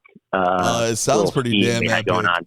It sounds like I should make a movie. There's a lot of soda, man, for sure. How much on average would you make from that? I mean, I could only imagine that these kids, at least, high school kids having like a summer job or something. Listen, Jordan, we don't want to incriminate the man. We'll get these details in private, damn it. No. It was never about making up the money on it. It was like, charge $1 for a can. I'm making money, because at that time they would have deals where it was like 5 12 packs for $10, or it was just like, the grocery stores are clearing their inventory and all that shit like they do. So that was like, you get, what is it, 60 cans at 5 12 packs, so $60 versus getting it for 10. You're making $50 on it. But it was never about getting the money. Half the time I would give them away because I just felt like the man. I'm like, hell yeah, it was like selling drugs. It's like I wasn't into smoking weed or drinking then. So for me, I'm like, fuck yeah, I felt like the baddest dude ever that like wasn't doing anything wrong, Slamming. But I did get in trouble.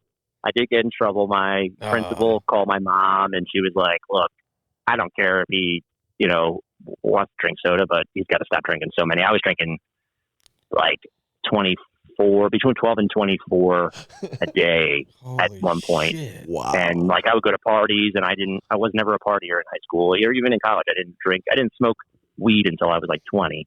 And I didn't really drink ever. So for me, it was like I go to a party, and like my thing was I would just be crushing dudes like relentlessly, and people thought that was crazy. So I would just, people were like, oh, I had 4 beers. And I'm like, dude, I'm on my like 14th Mountain Dew, and I got a 2-liter ready to go. They had kegs of Mountain Dews for this guy. They're doing keg stands of just awesome. Do the Dew, baby. This is awesome. Yeah, man. I remember like in high school, like after we graduated, the summer senior parties or whatever. And I just remember like literally like shaking and vibrating across this guy's hardwood floor at his house because I was just so jacked up on Mountain Dew, like they say. I'm all jacked up on Mountain Dew, Chip. Yeah, man. I mean, I lived that literally, and I've cut back. Now I'm a little more health conscious and all that, but I'm still crushing it, man. That's for sure. How many do you crush a day now? I would say between 2 and 4. I try to keep it at 2 when I'm on the road and I'm driving a lot. I'll have a couple. I try not to drink energy drinks or take drugs to stay awake or anything like that. But I try to keep it green. Smoke a joint, have a Mountain Dew, and I'm a happy guy. That's literally keeping it green. That's as green as you can get. That's awesome. Now, do you dabble in other flavors, or do you stick to the classic? Yeah, I like classic the most, for sure. I'll do a Code Red every once and again. I like that. And the other one that I really love is Spark, which is like the raspberry lemonade. Oh, yeah, Spark fairly rocks. new over the last few years. But, dude, I mean, just the first sip of a spark at any time that you're, having one. I mean, it shocks your jaw and all that. It's just so sweet. And that's like kind of like a rush in itself. Have you ever had the green apple one? I believe I brought some for Jordan. How great. That one rocks. I love that one. Yeah, man, there's a lot of good ones. I mean, I don't love the gingerbread one, but just the fact that they made that. I mean, I forgot about the gingerbread. If you could see my soda refrigerator, I've got one shelf that's all foreign Mountain Dews. So I've got some from Europe. I have a Japanese fan that mails me, all the craziest ones. So I've got some Japanese labeled grape Mountain Dews that are pretty wild. And, those are all cool. And I love all the different stuff, but I try to always just keep it to the original because that's the one that really kind of hits the spot for me. Change your life, some would say. Nope. So speaking of other things synonymous, let's talk about hot chicken. We know you love hot chicken. What would be your top 5 hot chicken joints? Oh man, that's hard. I can give you a few for sure. My number one is 400 Degrees Hot Chicken in Nashville. Absolutely, hands down, the best in my personal opinion. And that's obviously, everyone has their own feelings on what they like and shit. But if I could recommend to anybody a hot chicken place, 400 Degrees. They have one in the Nashville airport, and I think it's in Terminal C. But the original location is that's all you need to know. And, I found out about them on Instagram like years and years ago and just always followed them. And I said, I hope one day I get to go to Nashville because I want to go try this place. And the day I finally went there, I was like, oh, hell yeah. For me, it's not about how hot it is. It's more about flavor and the crunch and, the whole shebang. And I was like, yeah, their thing is they do it by the number. So they're called 400 Degrees. And you get it by 100, 200, 300, 400 degrees, depending on how hot you want it. And if you're a psycho, you can go more and they double it up and do 800 or whatever. But I remember being on tour, and for the first time we played Nashville and I got to go, I was like, fuck yeah, I'm getting 400 degrees on my tenders and I'm getting all the sides. I wanted to try everything. The first, I don't know, man. I don't even know if I got through a whole tender, but I was just like, dude, it was almost like black. That's how much seasoning was on it. It was almost black. And I'm like, dude, this is going to be hot. And it was for sure hot. My mouth was fucked up and I did enjoy it. And I also got some lesser hot ones just so I could understand, what they're all about. And those were delicious. And I try to always, side note, always go around 200 because that's enough heat and also flavor and you're not dying. But after I had eaten the 400, I had to go play a show.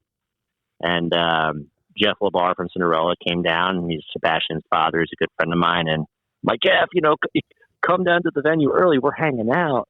And he's like, okay, cool.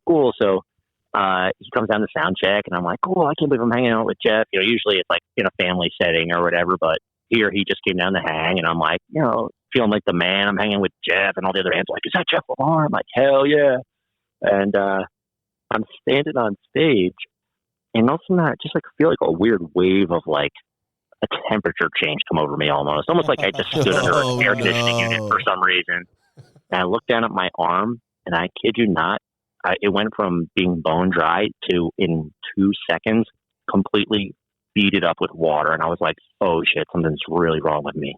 And I ran to the bathroom, and my entire body was just drenched out of nowhere within literally 10 seconds. My hair was soaking wet, and I was like, oh, I put my head under the faucet. I'm drinking water, and I'm like, I think I'm going to die. I'm sitting on the toilet, thinking, okay, I must have to go to the bathroom because this is killing my stomach. But no, it's just the heat just radiated out of my body. And I said, Justin, where are you? You've been gone for a while. So I sent him the picture, and it was just me, literally out of my mind, delirious. My eyes are all crossed, and literally the sweat just everywhere. And I learned my lesson that day, and that is I don't fuck with the 400 degrees level anymore. I stick to the 200. But yeah, man, I can always recommend that. But back to your list, the second place that I would recommend is called Howlin'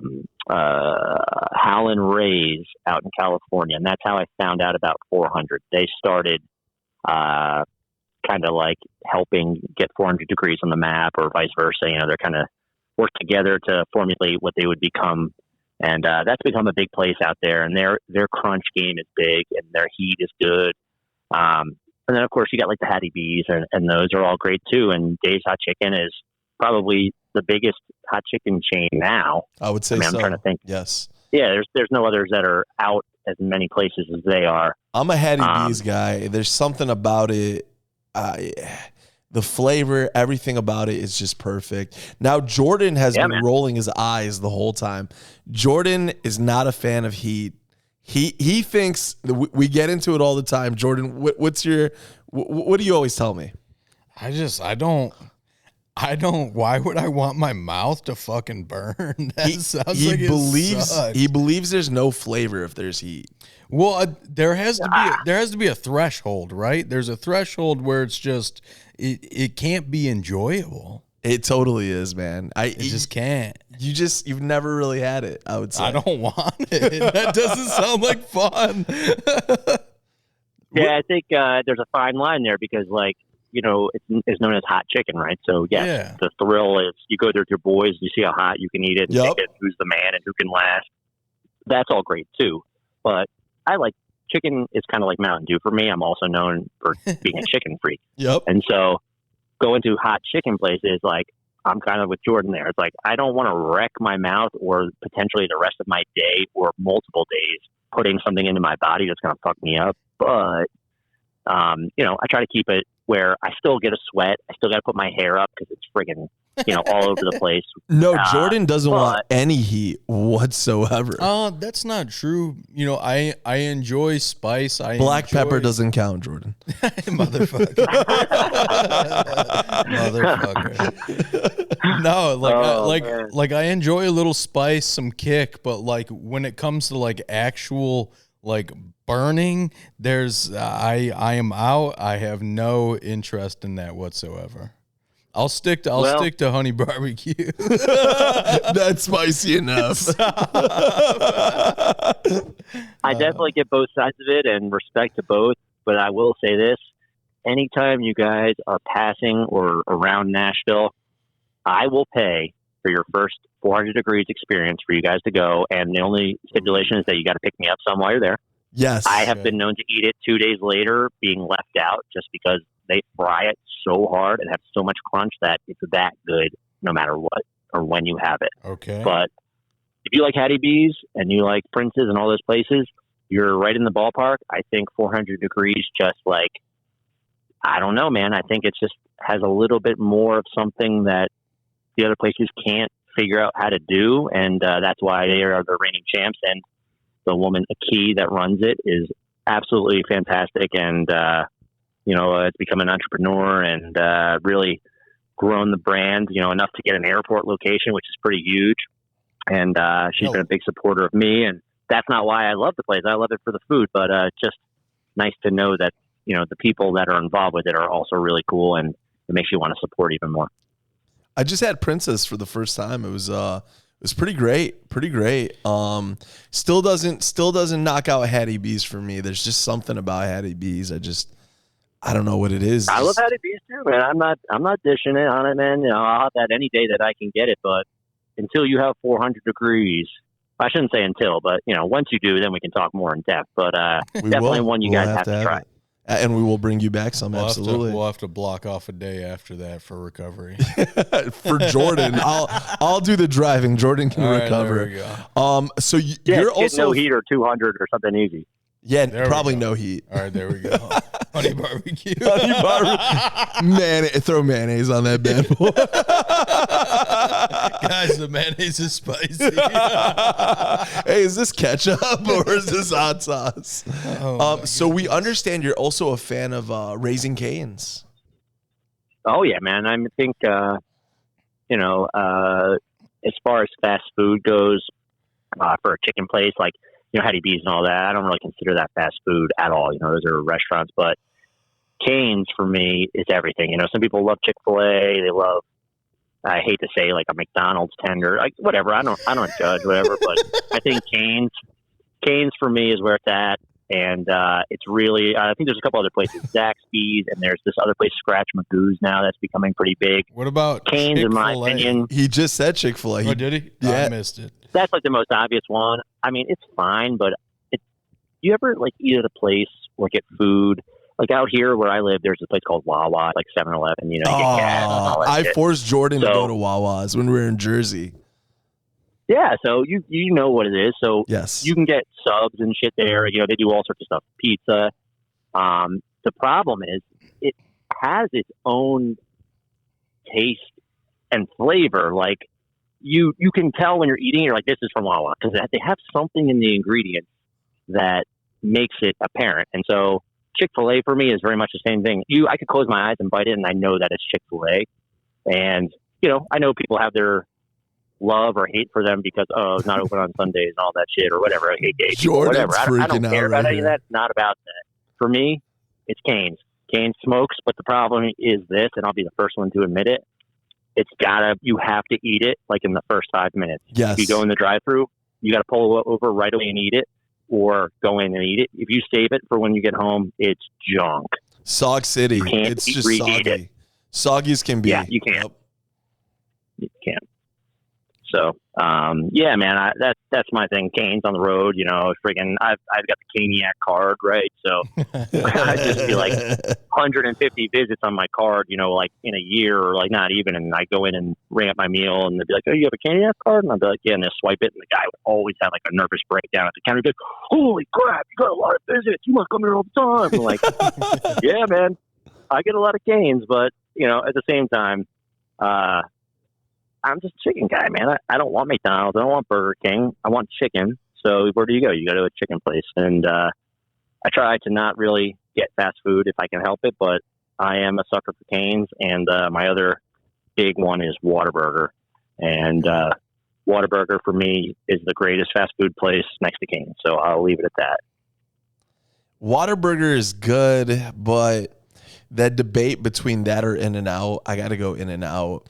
Well, for me, In-N-Out is great. Don't get me wrong; it's fresh and all that, but it's like this. You know, Metallica and Megadeth, right? So yes, Metallica's the sellout. Megadeth still did really, really well, but they were like the batter. You know, they were batter because it's Dave Mustaine and he did meth and he wrote the faster riffs and you know all these things. That's like McDonald's and Whataburger to me. It's like same family, except one of the brothers was like, fuck the fame. I'm going for the taste and the flavor and being cool. And that's Whataburger. Fries, almost identical to McDonald's. Burgers, similar, but bigger and better. And that's where I go. In-N-Out, I don't have that on the East Coast. Well, I don't have Whataburger here either. But, you know, In-N-Out's got like, 2 options? You know, they get like, you get a triple, a double, whatever. And don't get me wrong, I'll go there anytime for sure. But the burger for me there is great, and the fries are just okay. The rest is just okay. You know, we get a soda, and you know what more could you want?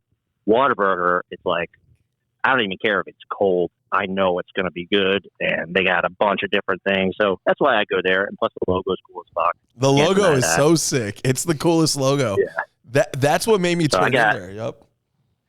Yeah, I got like the whole every time I get any merch or any swag, you know, and sometimes they give it away. So I've got like Whataburger Santa Claus hat. I've got Whataburger backpack. I got everything, man. So, yeah, my biggest thing is, you know, they're all 24 hours. So when I go to Missouri to hang with my girl, I'm like, you know, it's 12:13. I'm starving. Let's just drive a half an hour to Whataburger, and then you know it's going to be good. Damn, so, there's nowhere. Yeah, that's just me. Everyone has their choices. Yeah, there's nowhere that's open 24 hours by us anymore. I mean, everything shuts down at what, like 1? Yeah, I don't know. Yeah, dude, if there was a Whataburger by you guys, you'd be there in the parking lot for sure. Okay, we're gonna put a petition out, guys. So here's the deal. Honestly, I'd probably be at Chick-fil-A right now. I knew. Jordan is a Chick-fil-A maniac. I've never had Whataburger. I've never had In-N-Out either. They don't have that shit over here. No, we have Shake Shack over here. Oh, they suck. Shake Shack is great. Yeah, I mean, Shake Shack's fine, but it's not really like it's too the same level. You know, it's like a little bougie. Yeah, I like Shake Shack. You guys are really hurting my feelings. The one I went to was real whatever. I'll go there all day. Hell yeah. I fuck with Shake You Shack. can't compete that with like McDonald's though, because like McDonald's is cheap as fuck. Whataburger, all these fast food places are cheap as fuck. The Shake Shack, it's like what $13 for the burger, so it's Yeah. like I don't really consider that fast food. No, it's more like a smash burger boutique kind of style is what I would say. Yeah, Five Guys level. The next tier up. I love that this conversation has just got into all the food we love. This is awesome. Now, Jaron, you go out, nice night out, with the girl. You go sit down at a restaurant. What chain restaurant are you guys going to sit down? Yeah, where are you at? taking Cassandra? I wouldn't, if I was going out to dinner, like I'm going to put on a shirt that isn't a cut off sleeve shirt or whatever. I'm going to dinner. I'm not going to any chain. Okay. Yeah, Jordan. I'm probably going to like an Italian place or something cool, that doesn't mean I won't go to any chains. I just, off the top of my head. Let's say you still have the cutoff shirt. Where are you taking her? Just a casual dining. Would you maybe end up at Texas Roadhouse? Yeah, sure. Yeah, I love Okay, the rolls, man. You got to have them. Those rolls are come great. on. Those rolls are awesome. I love those rolls. Yeah. I love those rolls. There aren't any that I really hate as far as places. I'll go wherever, Fridays or, wherever. I think the one I wouldn't say is forbidden because I've been there recently, but not before that for like 20 years would be like Olive Garden. Like, that's fine. What? It's good. And I like it, but I'm Italian and from the East Coast, so I go to a real Italian place. Jordan, tell him. But when you're there, you're family. Jordan, tell him. Tell him, Jordan. John's favorite restaurant is Olive Garden. At one point in my life I worked there, so like I know what it's like back in the kitchen. So I can't say I won't go back, but like, I've experienced enough Olive Garden where I won't go back. Jaron, here's the thing. I'll dine at like fancy, nice Italian restaurants and nice steakhouses and like Prime and all that stuff. But once in a while, I want something really trashy and I really want Olive Garden. I don't know what it is about that place, but there's something about. I know everyone hates it. Because when you're there, you're family. No, dude, it's the breadsticks, man. You gotta start there. It is the breadstick. breadstick. I love the breads. I really love Olive. I know it's trashy, but I love it. I can't get enough of it. Oh, dude. Look, Olive Garden is good, right? It's not trashy. I wouldn't say it's trashy. For me, this would be the comparison, and that's like when I go to Missouri, people are like, oh, yeah, let's get a pizza, and they call Domino's, or they call Papa John's. That's literally an insult to not only my life, but my culture, and I'm not like I'm Italian and proud, but like that makes me want to be Italian and proud. When someone says that Papa John's is good, I get fucking pissed off. Like, I don't want to hear it. If you even show me a Little Caesars, we're not friends anymore. Yeah, Little Caesars is from Detroit, by the way. Just want you to know that. And that's fine. I love Detroit style. Oh, and so is Little Caesars Domino's. makes you want to die. So is Domino's. We'll keep the change on both of those. I won't say I won't eat them, but if I can go anywhere else, and even if it's a worse place that I've never been, but I'm going to take a chance, I'll take the chance over Domino's, Papa John's. I'll go Pizza Hut. That's fine. I'm a pizza snob, so like it has to be real deal. Coal fire or brick oven. I do like trashy pizza once in a while, but I've been to Italy, so I've had like a fungi and like prosciutto, like Neapolitan. So I've had all that stuff. I love good pizza. Good pizza. Yeah. And I love Detroit style as well. And I know you've had Jets, one of the biggest Detroit style chains. So I know you like that. So I love Jets. I love the mom and pop places the most. That's usually where you get the good stuff, especially when you start diving into Detroit style or even Chicago style. It's a craft, man. You got to get it right. But I grew up in New Jersey and New York City. I mean, honestly, if you're going to try to tell me, or if someone is like, I don't really like that kind of pizza, I think Papa John's better. Literally, I feel bad for that person that they were raised so, stupid. It's just like, it's not their fault that they weren't, exposed to the good stuff, but to think that would be better. I'll put it this way. So Cassandra's from Missouri, and she came to visit me in New Jersey. You're going to love this, dude. So I'm loving it. I said, we're down at the beach, and I'm going to go into this place, Panzini's, down at the Jersey Shore. And it's like the only place open in the off season. I'm like, I've never eaten here, but just the name alone, like, I'm sure it's good enough.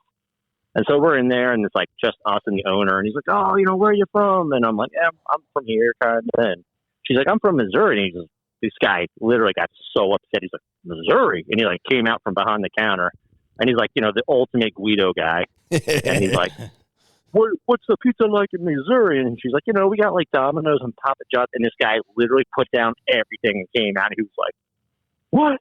He was like, dude, that is garbage. He's like, it's about the milk, not the oil. And he started getting all, it's like cardboard. And this guy literally went back there and whipped up a pizza dough from scratch, like did it all just to like make sure she had the full experience. And yes, I've taken her to some good places before, so she knows. But just the fact that he had somebody in there that like didn't really, you know, grow up around that. I mean, this guy was insulted that she would even say those names in his place. And so I never forgot that. I'm like, yep, exactly. Not the milk, not the oil. They're very passionate. When I was in Italy, I mean, everywhere you went was like a tourist trap. And I finally found like an all Italian run place. And I was like, what's going on here? I'm like, it's like Disney World. And the guy came around the corner and shook my hand. He was like, stand here. I'm going to bring you out a risotto. And he started like making me Aperol spritzes. And he was just so happy that I was like, yo, what's going on? Why is it like such a tourist trap out here? It's so wild. He's like, yeah, don't go to those places. They microwave everything. Yeah, he loved me. He's like, where are you from? He's going crazy. So, yeah, they're very passionate. And I feel that. I mean, it's like an art. Yeah. Yeah, it's like Cane's, man. You get a pizza from Domino's, and it's like you better hope that guy ran out of the store with it to get in the car to bring it to you, because after 10, 15 minutes, you're like, this is just kind of like not that good. Yeah, it becomes straight trash. So, Little Caesars, you got 1 minute on it, 2 minute stops. Well, yeah, it's hot and ready. I got a crazy tour story for you. Okay. Now that you've said Little Caesars, crazy tour story real quick so I can answer your question from before. 2000, I don't know, maybe 9, I was on a death metal tour. We played in Detroit. We played like right at some place. I'd have to look up the name because I can't remember. But there was nobody there. It was some dive bar. And it was on 8 Mile somewhere, like literally. And hell yeah. I just remember getting hammered. It was like at a period where I kind of drank a little bit. And I was chugging Jack Daniels. And we were hanging out in these alleyways with these punks. Like everybody had the vest with the studs and the mohawks. And I'm not talking kids. I'm talking adult, like, face tattoos, dedicated punk guys, and I just got hammered. And the only place that not only was open but wasn't boarded up for like 2 or 3 blocks was Little Caesars. And I was like, fuck, I'm getting a pizza. I don't even care, hot and ready or not. And got it and ate it and just was sick for days. Now, did the Jack Daniels help? No. So I'm like, all these years later, maybe that was why, you know, I got sick, and I ended up waking up in a dumpster out back of the venue, like literally a full-ass roast dumpster. And I was sick as a dog, and I was like, this pizza fucked me up. So, I don't know, maybe 10 years ago, not even 8 years ago, I was like, I'll give it another shot. I was living in New Jersey. I went to Little Caesars. They had this like bacon-wrapped crust thing that they were all about. And I was like, yeah, fuck yeah. Dude, the first bite, just the taste of the sauce, I was like, I don't care what we spend on this, throw it out. I'm not eating. And I was sick for like another week after taking 1 bite. I'm not kidding, bro. So I'm like, I don't do that. Your body, and I have not had Little Caesars. I hate it. Little Caesars is disgusting. It's a crime, bro. It is.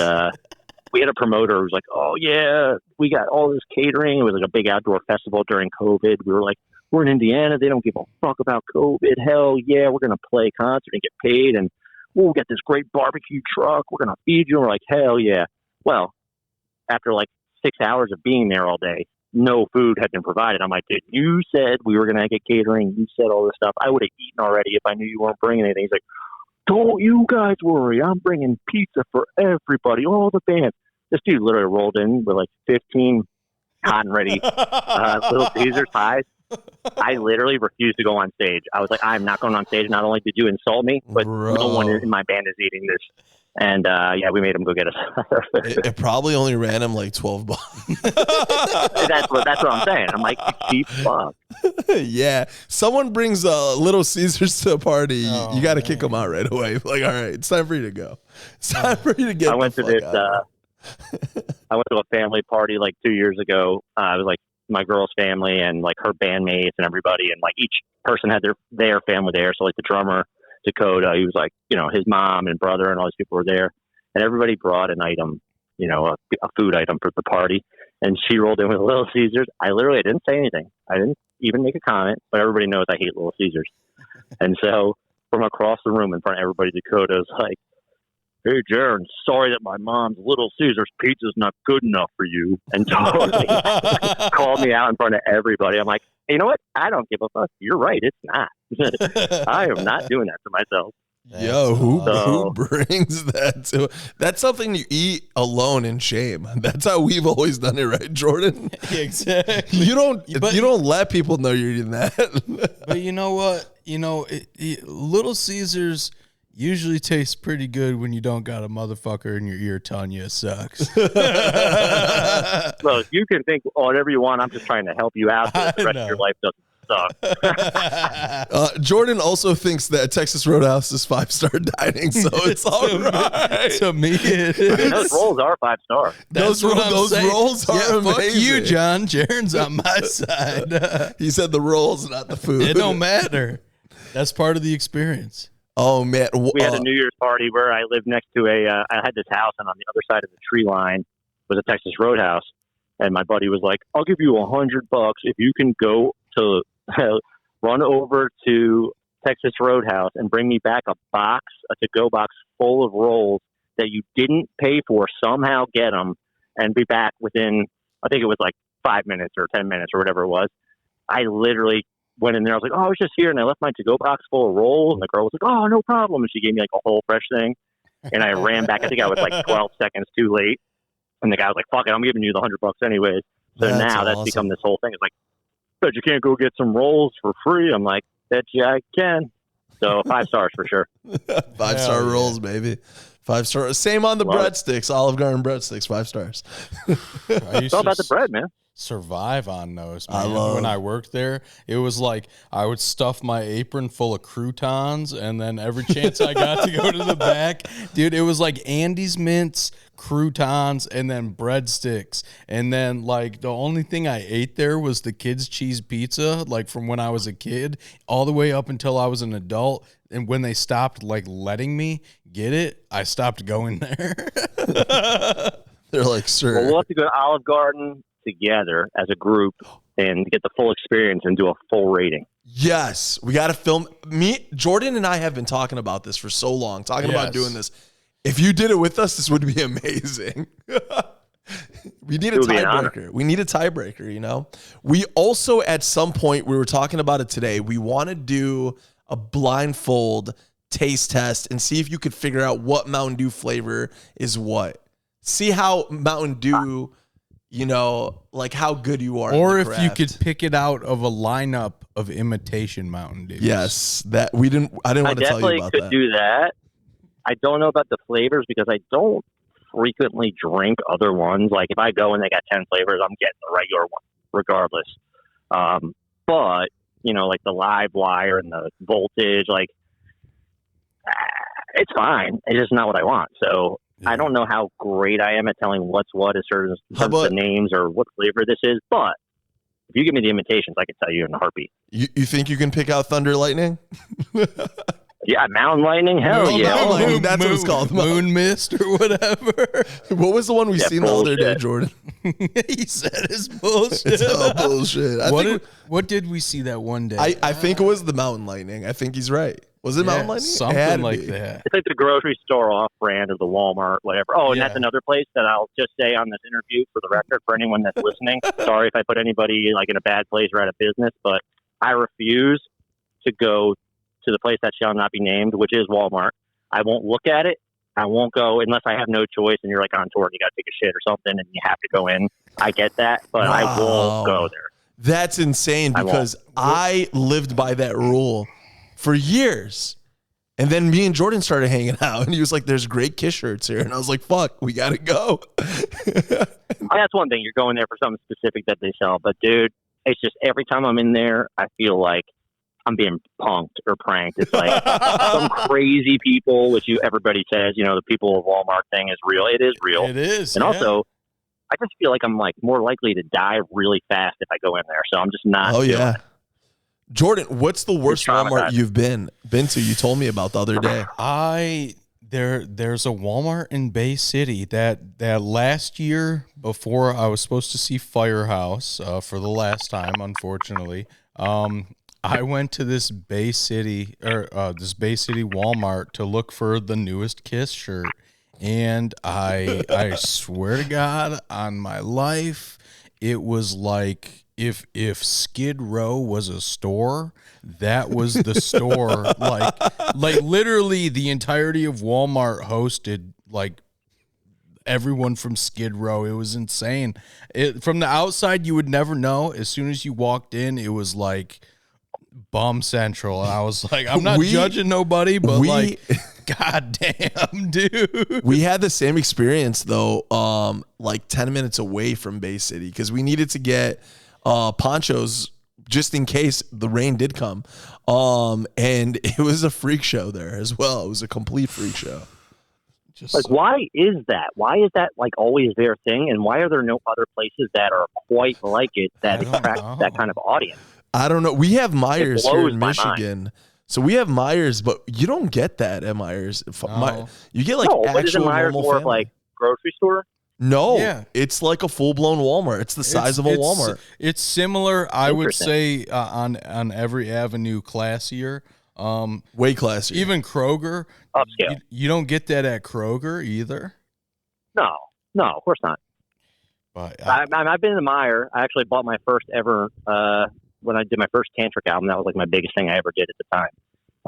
They were being sold in Meyer, and I actually went and bought it at a Meyer on tour. And I was like, what the fuck? They're selling the CD in a grocery store? And it was like, next to the fucking Ritz crackers. It was bizarre.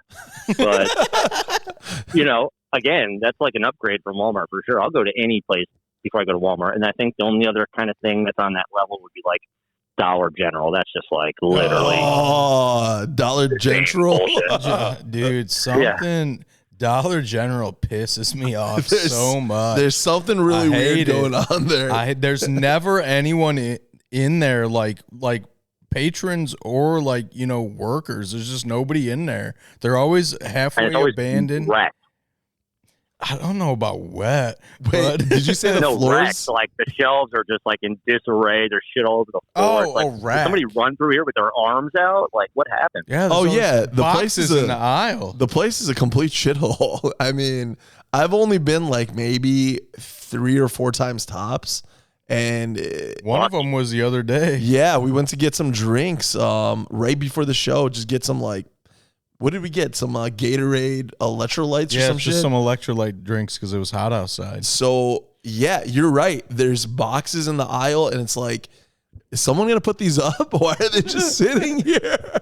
They're everywhere. It's like no one's putting up anything. It's wild. But there is a bell up front that you can ring just in case you need somebody. We stood there. The lady was looking at us for like 10 minutes, and then we're like, what the fuck are we supposed to do? Are we supposed to self-check out ourselves? But there was the scanner. No scanner. Well, no, they had a scanner, but they had like milk stacked on it. So we just hit the main... There's a Dollar General in Missouri by Cassandra's house that we go to all the time because it's like you walk across the street pretty much and it's there. And it's like, if you need something quick, fine, but I don't love going in there. And, they're always playing music or whatever. And like the one day I walked in the front door and like, I hear Jet City Woman by Queensryche on. And I'm like, oh, that's cool. Dollar General's rocking today, cool. And it's like really faint. But then it's like, as I get further down the aisles, I hear like pop or like some other music. I'm like, why is there like 2 different songs playing on in here? Turns out, like the white trash dude working at the counter had just his cell phone in his pocket blasting Queensryche, so he didn't have to listen to, the nonsense that they were playing. I'm like, oh, this guy's cool. So then I get in line, and it's like they just went and spent all this money on putting in the self-checkout things. I'm like, cool, man, do self-checkout. And they're all just like, not even like closed, but like police taped off pretty much. I'm like, what the fuck is the point of these? And he's like, dude, too many people were stealing, so we had to shut them down. I'm like, you just put these in like a month ago. So that just goes to show the type of people that are going there. Yeah, it's wild. Same thing with Walmart. They have a overhead camera and a side angle camera and a camera that goes up your pants. Dude, they just stopped me at Myers the other day. I bought a bunch of stuff. And in between, like, putting stuff in the bag and grabbing out of the cart, I moved the cart out of the way just so I could get to the scanner better.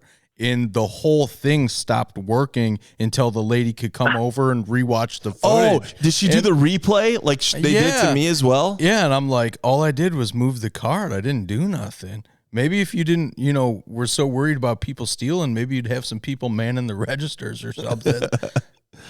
Oh, man. I would think it like this, man. It's like if I'm like the least white trash person in one of these stores, then that's saying something. Because like, unless I'm dressed for a show or like going somewhere nice, like a real adult, like chances are it's 100 degrees. I'm wearing some bum ass shit. I'm barely wearing a shirt. It's like, I'm sure most people look at me like this guy's junk. And then you go in there and you're like, dude, I feel like I could be like a banker in this bitch. Hey, you look classy to us, man. I'm just saying. John and I always try to view ourselves as the most classy people at any establishment. I wonder how people look at us from like the outside. I know. They're like, look at these. You guys are classy, man. You're always showered, dressed good, driving in a Cadillac. You guys are balling. Hey, I appreciate it. Listen, we saw a lot of mullets in Bay City. Oh, damn. Mullets, they were good. Rat tails. Dude, it was amazing. It was amazing. And we always like go up to these people and I'm like, I got to take a photo with you. That is the most amazing mullet.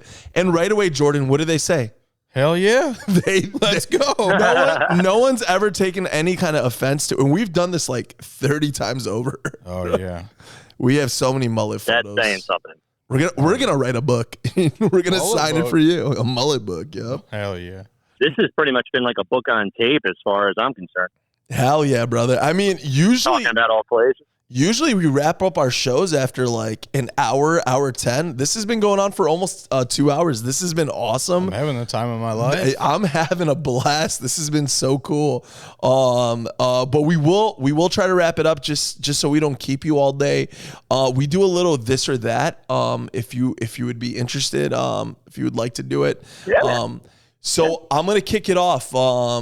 Maiden or Priest? Oh, man. I have to go Maiden just because that was the band for me as a kid. So me too, man. I like both, for sure. It's hard to pick, but I'll go Maiden because I had more history. Favorite Maiden album, if I could just throw that in there really quick. What is it? I always say Somewhere in Time. Great album. I don't know, man. I like a lot of them. I mean, Power Slave, friggin' Seventh Son. I like them all, man. They're all little adventures down different paths. I mean, even Brave New World. Love Brave New World. So great album. Great album. I've seen every tour that they've done since they put that one out and got back together with Bruce. So I think for me, almost every album has some kind of sentimental meaning or good memories attached. The Wicker Man, one of the best songs on that album. I love Brave New World. Yeah, man. Jordan, you're up, buddy. Musically, I got to go with Priest. I'm Maiden, already said it. Your question.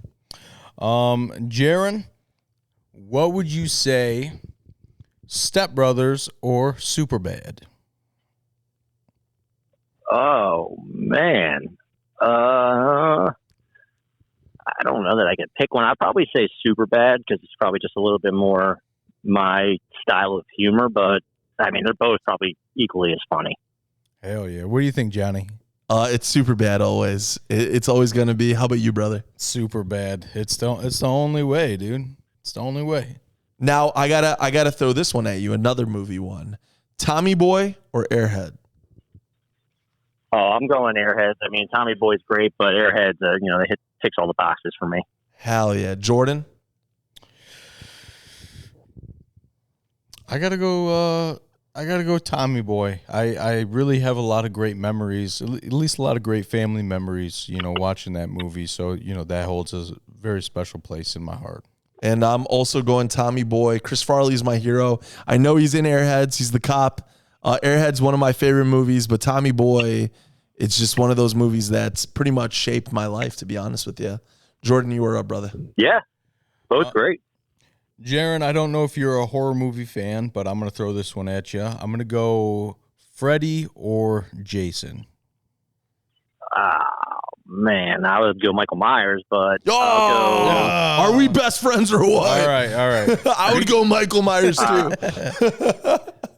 I lean more towards realistic with everything in terms of movies. Like I guess real life for me is scary enough. So like for make believe shit, like the guy from The Dreams, like I guess that's kind of realistic to an extent. You feel like you're haunted in your dreams and shit. But as far as coming into the real world, I like the idea. I like the way that the movies are shot and that the settings of them. I like the idea of Jason better than Freddy, but I'm not like a camp or campy guy. So like literally just seeing the cabin in the fucking woods, I'm like, I don't even like this. I gotta fucking go to a hotel. I don't want to shit in a fucking bucket, All right, now, what about when George Lynch busted through the wall You high beat me on to cocaine? it. Yeah, baby. I mean, epic, dude, for sure. I mean, a lot of people will be like, oh, you don't pick Freddy because Dream Warriors. It's like, it's not even about that. No, but not at all. what a concept, man. I mean, the blades on the hands. I mean, I like all that. And I think if you get to go one make-believe person, I might go Freddy. I don't know. It's hard. Yeah. But Michael Myers, for sure. Michael Myers. I'm Michael Myers all day. That wasn't even an option, but I'm a Halloween guy. Always have been, always will be. I just don't understand how you literally couldn't outrun that motherfucker. He's the boogeyman. Just like literally. He's the fucking Just boogeyman. fucking- Just pissed and huge. What can you do to somebody that's pissed off and huge? Nothing. You just like I would just fucking get on a plane, go to another country. What's he gonna walk through the ocean? You know what I'm saying? Exactly. He can't do that. Shut your ass, Jordan. No Like what I'm passport for saying? sure. That's realistic. Now I got one that could land you in a little hot water here. Lynch Mob or Dawkins? I'm going Lynch Mob. Hell yeah. I love Dawkins. I love all the Dawkins. I mean, one of my favorite Dawkins albums is Race the Slate with Rep Beach. Oh, such an but amazing album. Lynch Mob, I think, was the pinnacle of George. A lot of people say Back for the Attack. Dawkins, and that is for sure a vicious tone and playing and just tons of guitar all over every song. But Wicked Sensation was like honing in on that and really fine tuning everything and then amplifying it all times 10. I think the swagger, and they still had the heavy stuff, Street Fighting Man, double bass, and then the next album with Robert Mason. I mean, come on. And then even all the way, Smoke and Mirrors was one of my favorites forever. And everything, the Brotherhood. I mean, it's weird for me to even think about Babylon because I played on it, so I try to not to include that. But Great album. it just Fucking even just killer listening album. to the band on it, regardless of me, it's still got some great stuff there. So I'm going Lynch Mob for sure. What about the album Smoke This? What about it? What is your opinion of it? Um, It's very interesting. I look at it. I this like way. it a lot. I don't really look at it as. I don't consider it a Lynch Mob record just because it's so obscure and off the beaten path of the style. Okay. But with that being said, I think it's great and it's its own thing. Yes. Mhm. Maybe it should just be under a different name or whatever, or maybe not. But it's freaking Georgia. He does a lot of crazy stuff. Everything from Ultraphonics to Project Infidelica to KXM. The guy is known for that, and I think that was one of the first tastes of that side of him. And there's some great stuff there, and I do really like it a lot. It has almost a Cro-Mags feel to it. It's very hardcore. It's like industrial. No, hardcore to Yeah. me. It's like almost like post-punk. It's something so badass about it. I don't know what it is. I really like that album, honestly.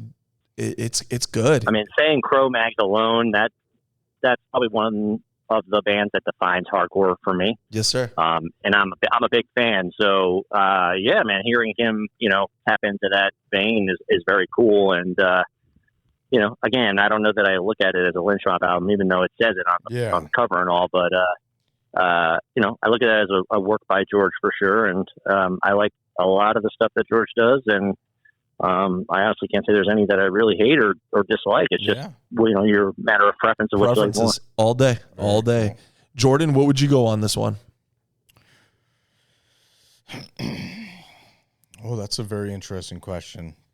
But I'd like to touch on what Jaron said, because Jaron said, Lynch Mob, Wicked Sensation, that's one of my favorite albums of all time. Yes. That era of George was just insane. Nobody could touch him as far as tone, phrasing, technique. I really don't think. But on the same hand, 1990, Up From the Ashes, one of my favorite albums of all time. That's a tough choice, dude. I know. Yeah. That, I think, is the best era of music, dude, because, look, you got Badlands, you got Lynch Mob, Badlands, Blue Murder. I mean, Firehouse. I think that's when all the guitar players just realized that they were, it's like, I don't need my fucking singer or the band. I'm doing my own thing. And all those albums were more vicious, more layers of guitars, more, killer players getting together. I think, for me, that's everything. That 89 to 92, maybe, Would you throw Shotgun Messiah in that mix of that style of music? Heartbreak Boulevard or the first album? I would say Heartbreak. Two different styles. Yeah, the second album was more like more polished. Yeah, the first one's kind of like raw and Zinny Zan or whatever his name was. I mean, some of those riffs are insane though. But what I would have loved to see, back in the day, is some of those hot guitar players from that era. Obviously George, did Lynch Mob, but I would have loved to see some of those players do just one instrumental album in the prime, just fucking ripping it up. Kind of like what Satriani was doing, but yeah. I mean, but I'm grateful for what we got. I mean, look at the legacy of what we're looking at here. We're literally talking to somebody that's part of this legacy. Oh yeah, is also very so cool wild, as well. So wild. And we got to thank you again for closing out season 1. I mean, this is huge for us. We're such big fans of yours and everything you've been doing. I mean, this to me, other than the original lineup of Lynch Mob, this is my favorite lineup. I don't know if Jordan ever touched on this, but I was always a Dokken guy. Lynch Mob to me was they were there. I knew a lot of the songs, but I didn't really dive too deep until we started seeing you guys, and it kind of shifted everything for me. And this lineup, I owe it all to this lineup because this is the lineup that's kind of pushed me even further into Lynch Mob.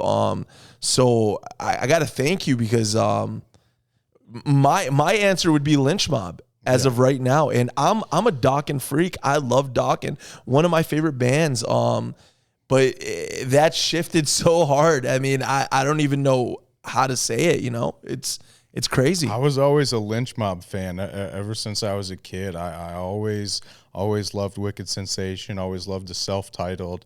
And, it's so crazy because I never got to see the band until, it was Electric Freedom. And then, now to this year, we've seen Lynch Mob, like 11, or we've seen George 10, 11 times already. And it's it's been 11 for me. Literally making up for all the years that I never got to. It's so wild. Yeah. And to touch on what you mentioned earlier, now you guys are firing on all cylinders and really hitting it hard and heavy. I mean, we love the fact that you guys keep coming to Michigan. I do not care how many times you guys come back to Michigan. We will be there. Can I just say, I know you guys have already been here all these times, but we haven't really seen the same people. So there's different people coming out every time. I mean, maybe one or two, that guy with the guitar, but it's been a new line of people every time. So there's people that want you to keep coming, and we're two of those people. We want you guys to keep coming back to Michigan. I know you guys have already been here. What? How many times would you say, Jordan? Quite a few, a handful. of times man, a lot already. This year alone. Yeah. Well, Jim, I always loved playing Michigan, and I think being here with George, going with Tantric, we used to play out there all the time. It was a big market. That in Wisconsin, Yes. I would say we're our biggest. But being here with George, man, I think it's even more so our biggest market because not only have we played here 100 times now, but I mean, we got a lot more on the schedule that's kind of leaning towards that direction. So the fact that you guys are even saying, we don't see a lot of the same people, I'm sure most of the same people that you do see are the ones that I'm talking to on the phone and inviting to come down, So Yes. it's nice to know that there's different, groups of people from different areas and in such a state that, as big as it is, you think it would still be kind of incestuous in terms of the fan base. Well, yeah, I mean, for the most part, all of the venues that you guys have come to are within, a few hours of each other. Not So too far at all. For us, driving is not an issue. Driving is not a problem. We like to travel and go places, but like, for some people, they don't like to go farther than like an hour out. It's the same thing, Jordan, we've seen in Florida. It was a different line of people every night. Yeah. We didn't see someone that was like, "Hey, I was at that show the other day." I mean, there was probably it's very like refreshing, and it feels good to meet new people and see new people in new places. Cadillac, Michigan. I didn't recognize half of those people there. I'm from that area. I didn't recognize anybody either. So please. I think a lot of it. Yeah, man. I think a lot of it, really comes down to, and this is even like as a kid realizing it, like growing up in Pennsylvania and New Jersey, it's like I can't tell you how many people are like, I've never been to New York City. It's literally the biggest city ever, or whatever it is, but it's like an hour and a half away, and like even closer most days, with no traffic. I'm like, how have you never been there? Like, oh, it's just too far.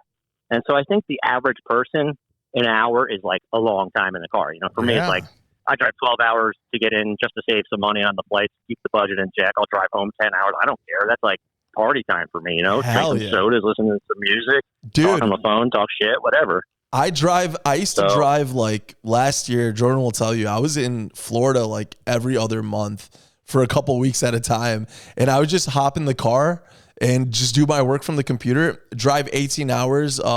Sometimes I'd make a stop in Atlanta because I got family out there, but I would just, crank the music, rock out, and be on the beach before you knew it. Driving, I mean, that's one of the best things to escape, just to get away for a little bit. Now, Jaron, I have a question for you. Would you say the Midwest is the heart and soul of rock and roll? I would. And why do you ask that? Well, I've heard a lot of people say it, but it's also something that I wholeheartedly believe in. Yeah, Detroit Rock City, the Midwest has like all these great bands that came out of it. Yeah, like 80s, it was a lot from California and Arizona and all those areas, but I feel like a lot of the classic rock came out of the Midwest, But I feel like the Midwest, embraces a lot of bands, maybe a little more than some areas of the country too. Yes. In my experience, I'll tell you why I said, why do you think that? Because I'm from the East Coast. I'm a Jersey guy.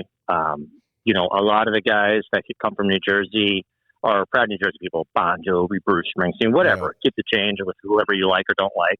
But you got like Brian Tish. You got Zach Wilde. You have all these guys that, most people know as LA guys now. But, a lot of these blue collar guys that just work their fucking asses off to get to where they are come from, some of these big cities that, might not be big rock towns. New Jersey, for me growing up, it was always metal. Metal always thrived. The harder, the better, the bigger the shows were. And then now being an adult and living part-time in Missouri in the Midwest, and touring for years and years now, I can honestly say that the Midwest is the heart and soul of rock and roll, not only, but really one of the only places in America or areas in America that is really keeping it alive. Because when you come to the East Coast, let's just say my area, Philly, you're going to turn on the radio. There might be 3 rock stations, right? One is classic rock, so you're getting Tom Petty and the Beatles, Led Zeppelin, and you might even get Pat Benatar, 80s max. You turn on the other one, you're getting kind of the same thing, the basics, and then the only quote-unquote rock station is playing fucking Pearl Jam and Godsmack and Bon Jovi. It's a crackpot, right? So you got like one technical rock station that really is playing anything relatively new or within the last however many years. Then you go to a place like Wisconsin, you can turn on the radio, there's 8 rock stations, and not only is there more, but one station's only current, top 40 rock. You're hearing Pop Evil, you're hearing friggin' Puddle of Mud, you're hearing Tantric. I mean, craziest thing is the New Year's Day 2019, hopped in my rental car first thing that came on was the new Tantric single that I had played on. And how cool. it was crazy hearing yourself on the radio for the first time naturally, not like when it's going to be played by the DJ because you're the Philly big band or whatever. That was cool. And so what I've noticed is in the Midwest, everyone knows rock because it's exposed. There are multiple radio stations you could tune into and hear anything from Skid Row to Bon Jovi and all the 80s and 70s. But then you got the stations that are only playing the Pretty Reckless, and they're only playing, maybe not Lamb of God, but, to an extent, popular new music. And that is something that lacks on both coasts. And when we go on tour, our shows I can't even tell you the last time I played in New York City. Play in LA, if I wasn't playing with George on the Sunset Strip where he came up, the show would be dead. With Tantric, we played there for not every time, but most times 50 people, 100 people max. And it's there's no market because no one is being exposed. And the people that are coming are lifelong fans that know it from the internet or know it from when it came out. And, that's why you look at the Lynch Mob schedule and you'll see there's no New York City. There's not a lot of big city stuff, because it's all B and C markets for rock these days, unless it's a big ass festival. And even still, all the big festivals in the States right now, they're all Danny Wimmer Presents festivals, and he's the big promoter that does all the Louder Than Life and the Carolina Rebellions and all that. But look at the lineups. You had Kiss and Guns N' Roses and Def Leppard, and that's been the last 5 or so years. And now it's the headliners are who? It's Bring Me the Horizon and all these new bands, and that's great. But my point is, all of these older bands, the legacy artists, like it or not, they're dying off. And it's not literally that they're dying. It's they're too old to play. They're retiring, whatever you want to call it. And so the new school bands of that genre, the younger bands, there's no exposure for them here. There's not getting played on the radio. All the Frontiers Records bands that are old school style, none of that is popular. It's all about the formula, the cookie cutter sound, the same production, all this shit. But then you look at Europe and look at all the festivals there. They've got every killer band, whether it's legacy artist or new, of all genres and all the stuff from the States. So it's almost like America has become this thing where they just are not interested in rock anymore or metal. Metal still obviously does well here, but not compared to everywhere else. No, and I don't really know what that is, but my whole point is it's the Midwest is the last stand as far as rock goes, and it's really frontier. Kind of sad to think about because growing up on all this, again, young man and old man's game, it's the bands that I love in the next 5 or 10 years aren't going to be around. And after that, it's I don't really know a lot of new bands in the last 15, 10, 20 years, whatever, so I don't know, man. But you go to Europe and you look at those festivals, or you even just see on Facebook, people oh, look at the lineup at Sweden Rock this year. They just have everything, and it's more people than any of the U.S. festivals in terms of attendance. It's cooler places. And I'm not bad-mouthing anything because I know, I played in a 2000s rock band. I know the fans, and that's all cool. That's just not my cup of tea, per se. Isn't ours either? So, for guys like us, Kiss, Guns N' Roses, Deep Purple, you name it. That's not really a big thing here. Yeah, Maiden and Priest come and tour, but they do their own shit because they're half the time, if they are on the bigger festivals, it's it's the big final act of the night. And those young kids, they either don't really give a fuck because they wanted to see Slipknot and they're done, for the day. They've been there all day. It's whatever. But everywhere else, it's about respect and knowing the history of music and knowing where these newer bands come from and what the influences are. And here it's just every 2 seconds of a song, you're this song sucks, next song. Or, oh, yeah, I know what this song is. Oh, it's Papa Roach, or it's this. It's no one really cares about albums. And people talk about it in the press all the time. We don't, there's no interest for full albums anymore. It's about singles. Try telling that to any band from Europe that's currently, on tour over there, that's a younger band. It's all about albums. It's all about the album, physical form, the artwork, the vibe. It's really depressing, and I'm sorry to go on a long rant about it. No, you're good, brother. You guys asked me about, what am I going to do after Lynch Mob? It's dude, it's not even about me in my brain when I get asked that question. It's more about like a year from now, I'm like scared to see like what bands aren't around anymore. Yeah. And That's that kind our of gets fear. scary for me because the guys I want to play with and the music that I like, it's like I'm a little late to the game. It's like they're already kind of hanging it up or fizzling out a little bit. So it's who's really left for me to play with that isn't a new band. And You give us something not new. saying I wouldn't do. Yeah, you know, that I'm not saying I wouldn't do that, but Yeah. the appeal, it's like you got Piercy, you know, he's pushing 70, he's got to be 70 something like that. You know, I'd say the so, 80s yeah. guys are now getting to that age. And And that's like Sammy Hagar, what's he, 77? He's still killing it, but how much longer can he do it? that's the thing. Ian Gillan from Deep Purple, he's 80. It's like, Kiss dude, just hung nothing it lasts up. forever. What's it? Kiss just hung it up, and Gene Yeah. Simmons is out there playing, but I mean, how many more years are you going to get out of him? You know, I you don't don't know. know. So Yeah.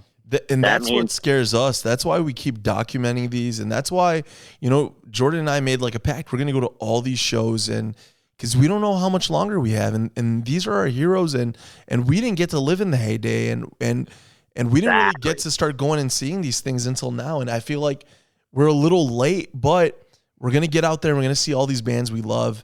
Because, I mean, even look at Blackie. Blackie from Wasp, they didn't tour in America for so long. And now they're finally doing it. So we're like, we got to go see every show we can. Yeah. And it's just like, this is the reason we document, we film, because we want people to be turned on to this.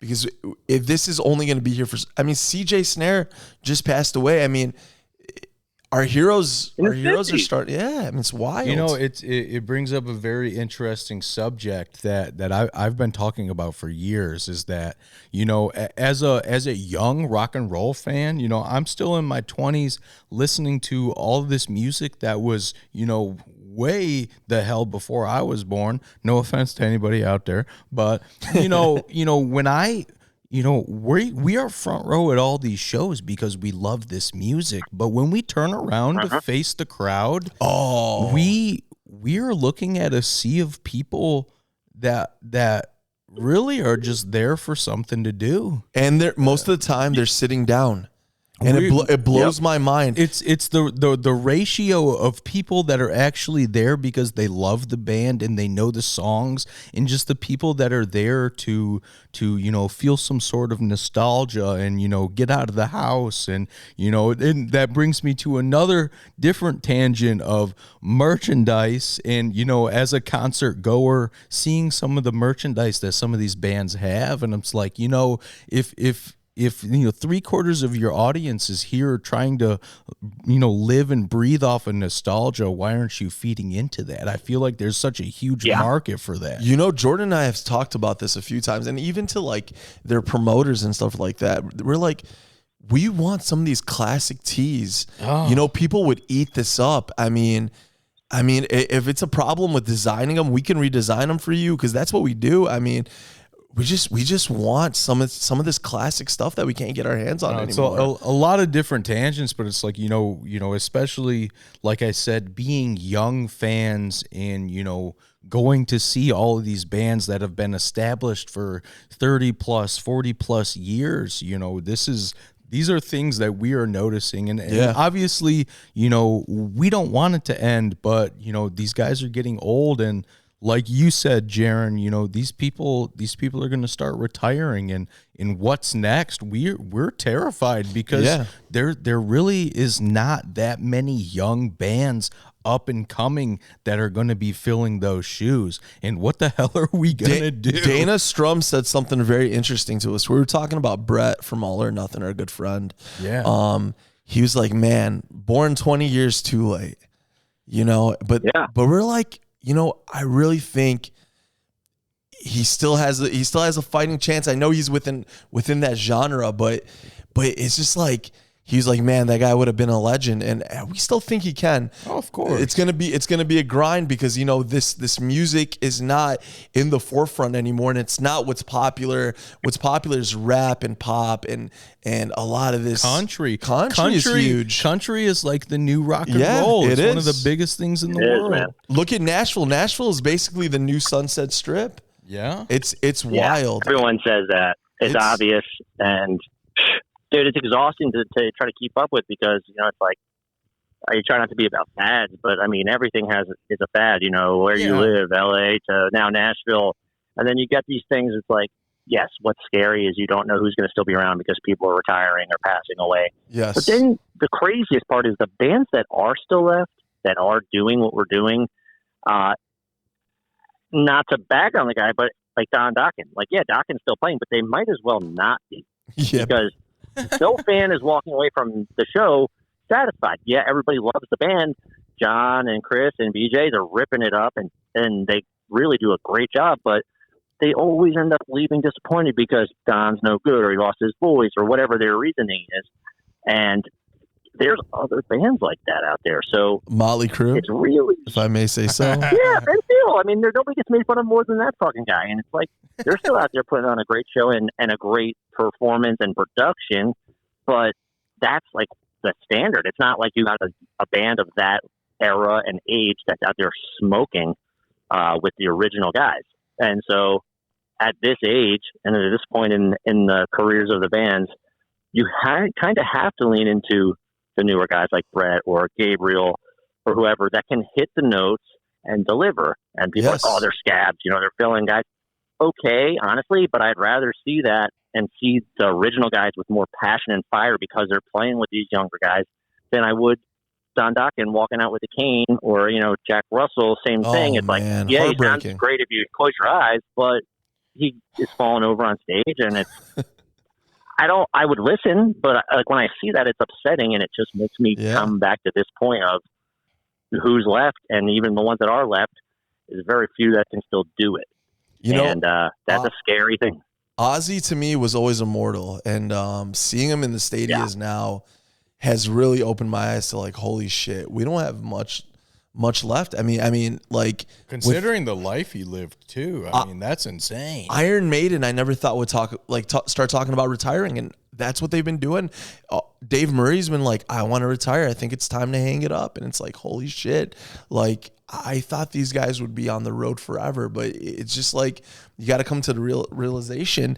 But seeing Great White with Brett kind of blew our minds. I mean, there's no better fit for a band like that. I mean, Jordan and I were talking about it. Yeah. It was so wild to see. I feel like Slaughter has a long time, still has a long time to go. Yeah, they got an easy another decade or more because they're 10 years younger than the other guys, and they have that going. And there are a few 80s bands out there like that. They came a little bit later in the game and were young when they got signed, and that's great. But still, that shelf life is what, 5 to 15 years tops. Yes. Well, and at that point, once that time comes for them, just think about who else is not around anymore. I mean, that's everybody beyond them, in terms of age. So, but Jaron, I don't know, man. What's wild to me, brother, is that I feel like you guys, Lynch Mob you guys are on fucking fire. I don't know how else to put it. Jordan and I talk about it all the time. I feel like how is this the end? You guys are on top of your fucking game. And this is not me blowing smoke because we're friends or because we've seen you guys 11 times. We are in awe of what you guys are laying down, the whole fucking band. And Jimmy is like a powerhouse and George is fucking killing it. And you are a madman. Bro, and Gabriel, holy shit, I'm like, how are they fucking hanging it up? They're too good to be hanging it up. I mean, you guys are better than any band we've really seen. Honest to God. And I'm telling the truth. Here's the thing to think about. I'm lucky to be in this band because, yes, there are two older guys. Jimmy is in great shape and he's going to friggin' beat the drums to death until the day he dies, man. I mean, he's like one of the hardest hitters ever. 100%. But then, you got George. He's going to be 70 years old this year, but he's known for keeping himself in shape and being healthy. Oh, yeah. There aren't a lot of other guys his age that do what he does and still do it with the energy and excitement. And so I think for him, what it comes down to is, yes, he can still play, pretty much just as good as ever. But the thing about it is, do you want to die on stage and just, be almost as good as you once were? Or do you want to actually live your life a little bit while you still can? And I think that's what comes down with George. He's got a family. and he's toured his whole life, and he wants to be able to spend time with his family while he physically still can. Makes sense. And It's very important. it pains me to even talk about the fact that we're, hanging it up, because, this has been my favorite band since long before I even played bass. But, it's just, you see him on stage every night going off and creating this magic. And to think that, he wants to stop that is very sad. But, everybody has their reasons. But I honestly can't see that desire or that drive going away. And I'm not saying that in the sense of, I don't think he's going to retire. I think he'll still get some stuff out of George for sure, but maybe some one-offs and let's some put that some drive music. and that passion into some non-music stuff, into a family life. And after 40-something years of being gone for all the holidays and birthdays and all that stuff, it's like, let him be around and get those precious years in.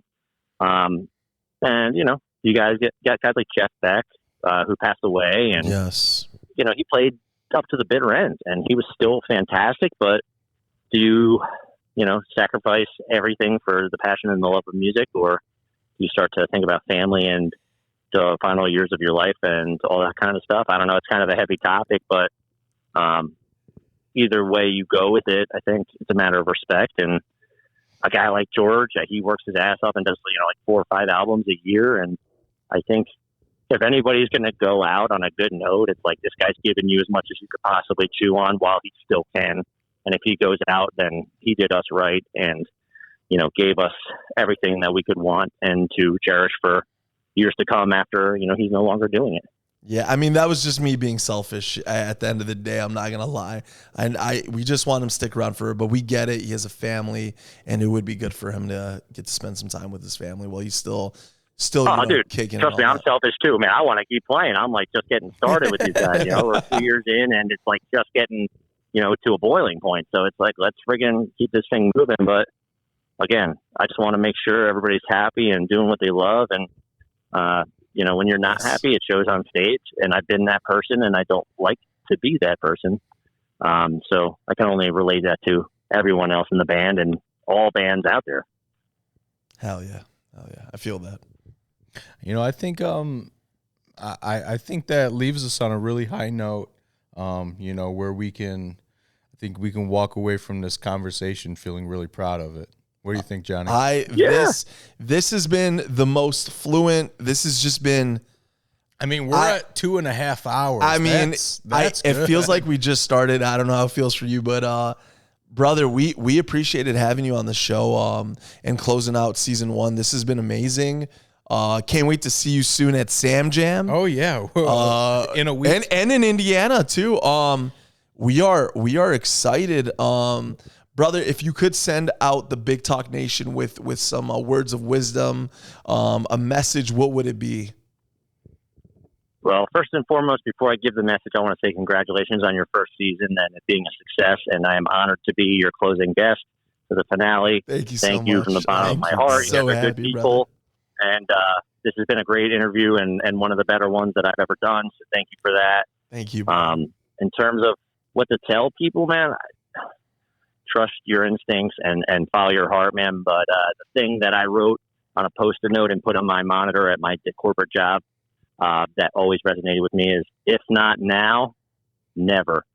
And the other part was, say yes and figure the rest out later, which Chris Green so kindly gave me as far as advice, because,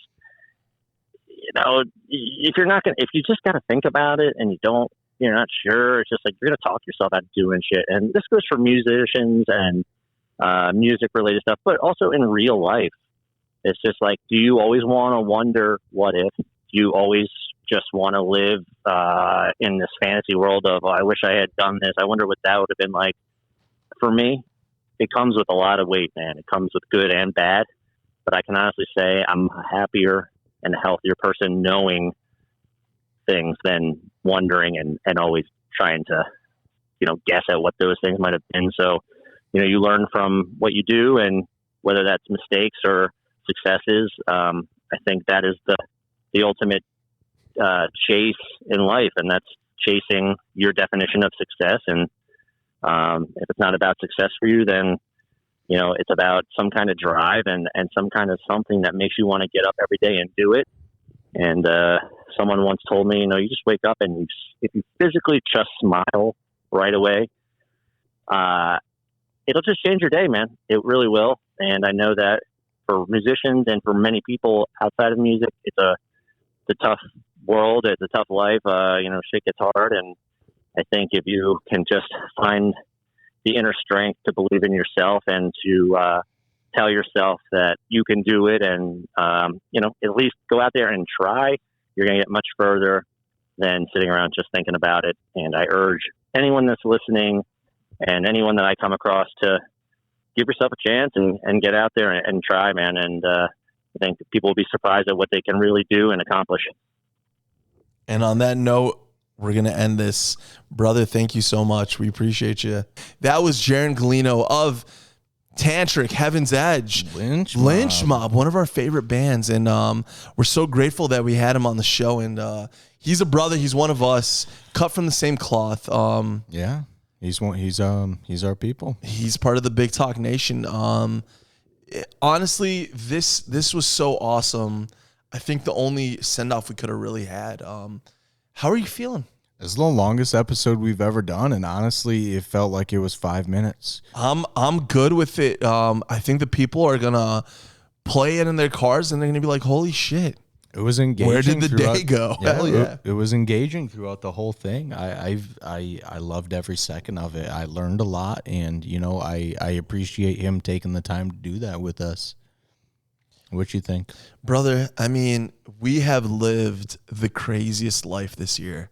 We've got to meet all of our heroes. We got to see Kiss, bro.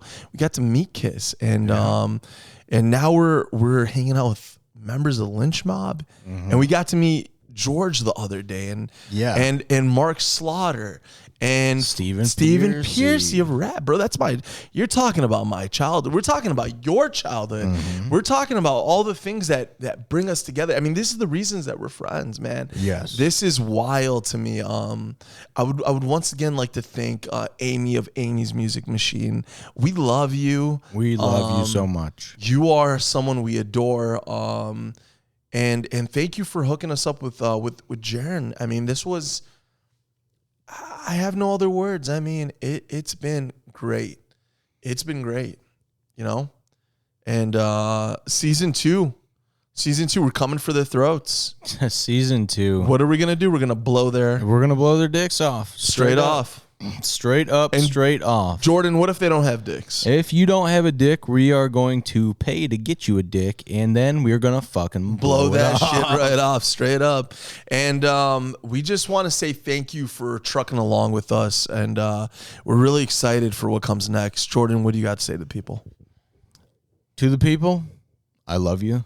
Thank you for being here. And we appreciate every single one of you, whether we've met you in person, interacted with you online, or if we really haven't interacted with you at all and you're tuning in off of a whim or a suggestion, or we just happen to pop up. Thank you for being here. And please keep reaching out to all of our fans out there and all of our supporters. Keep reaching out. We've met a lot of you, and we appreciate all your support. And we've had a lot of you come up to us during shows and say, "Hey, I follow you and I listen to your show." I mean, over here at Bay City, we met a few fans. How cool was that? That was the craziest thing ever. And never in a million years, did I think this could come of anything we've ever done. This is so wild. So we're going to keep pushing. We're going to keep striving to be better. It's also very nerve-wracking to have people come up to you in public and be like, "Hey, I see, I listen to your podcast," or like, "I watch your videos," and I'm like, please stop. I love it. I love it, but it's also like, oh my God, we are really out there where everybody can see it. Yeah, I love it. I love the love. I love to give the love back and to do anything I can for these people. And season 2, like I said, it's going to be bigger. It's going to be badder.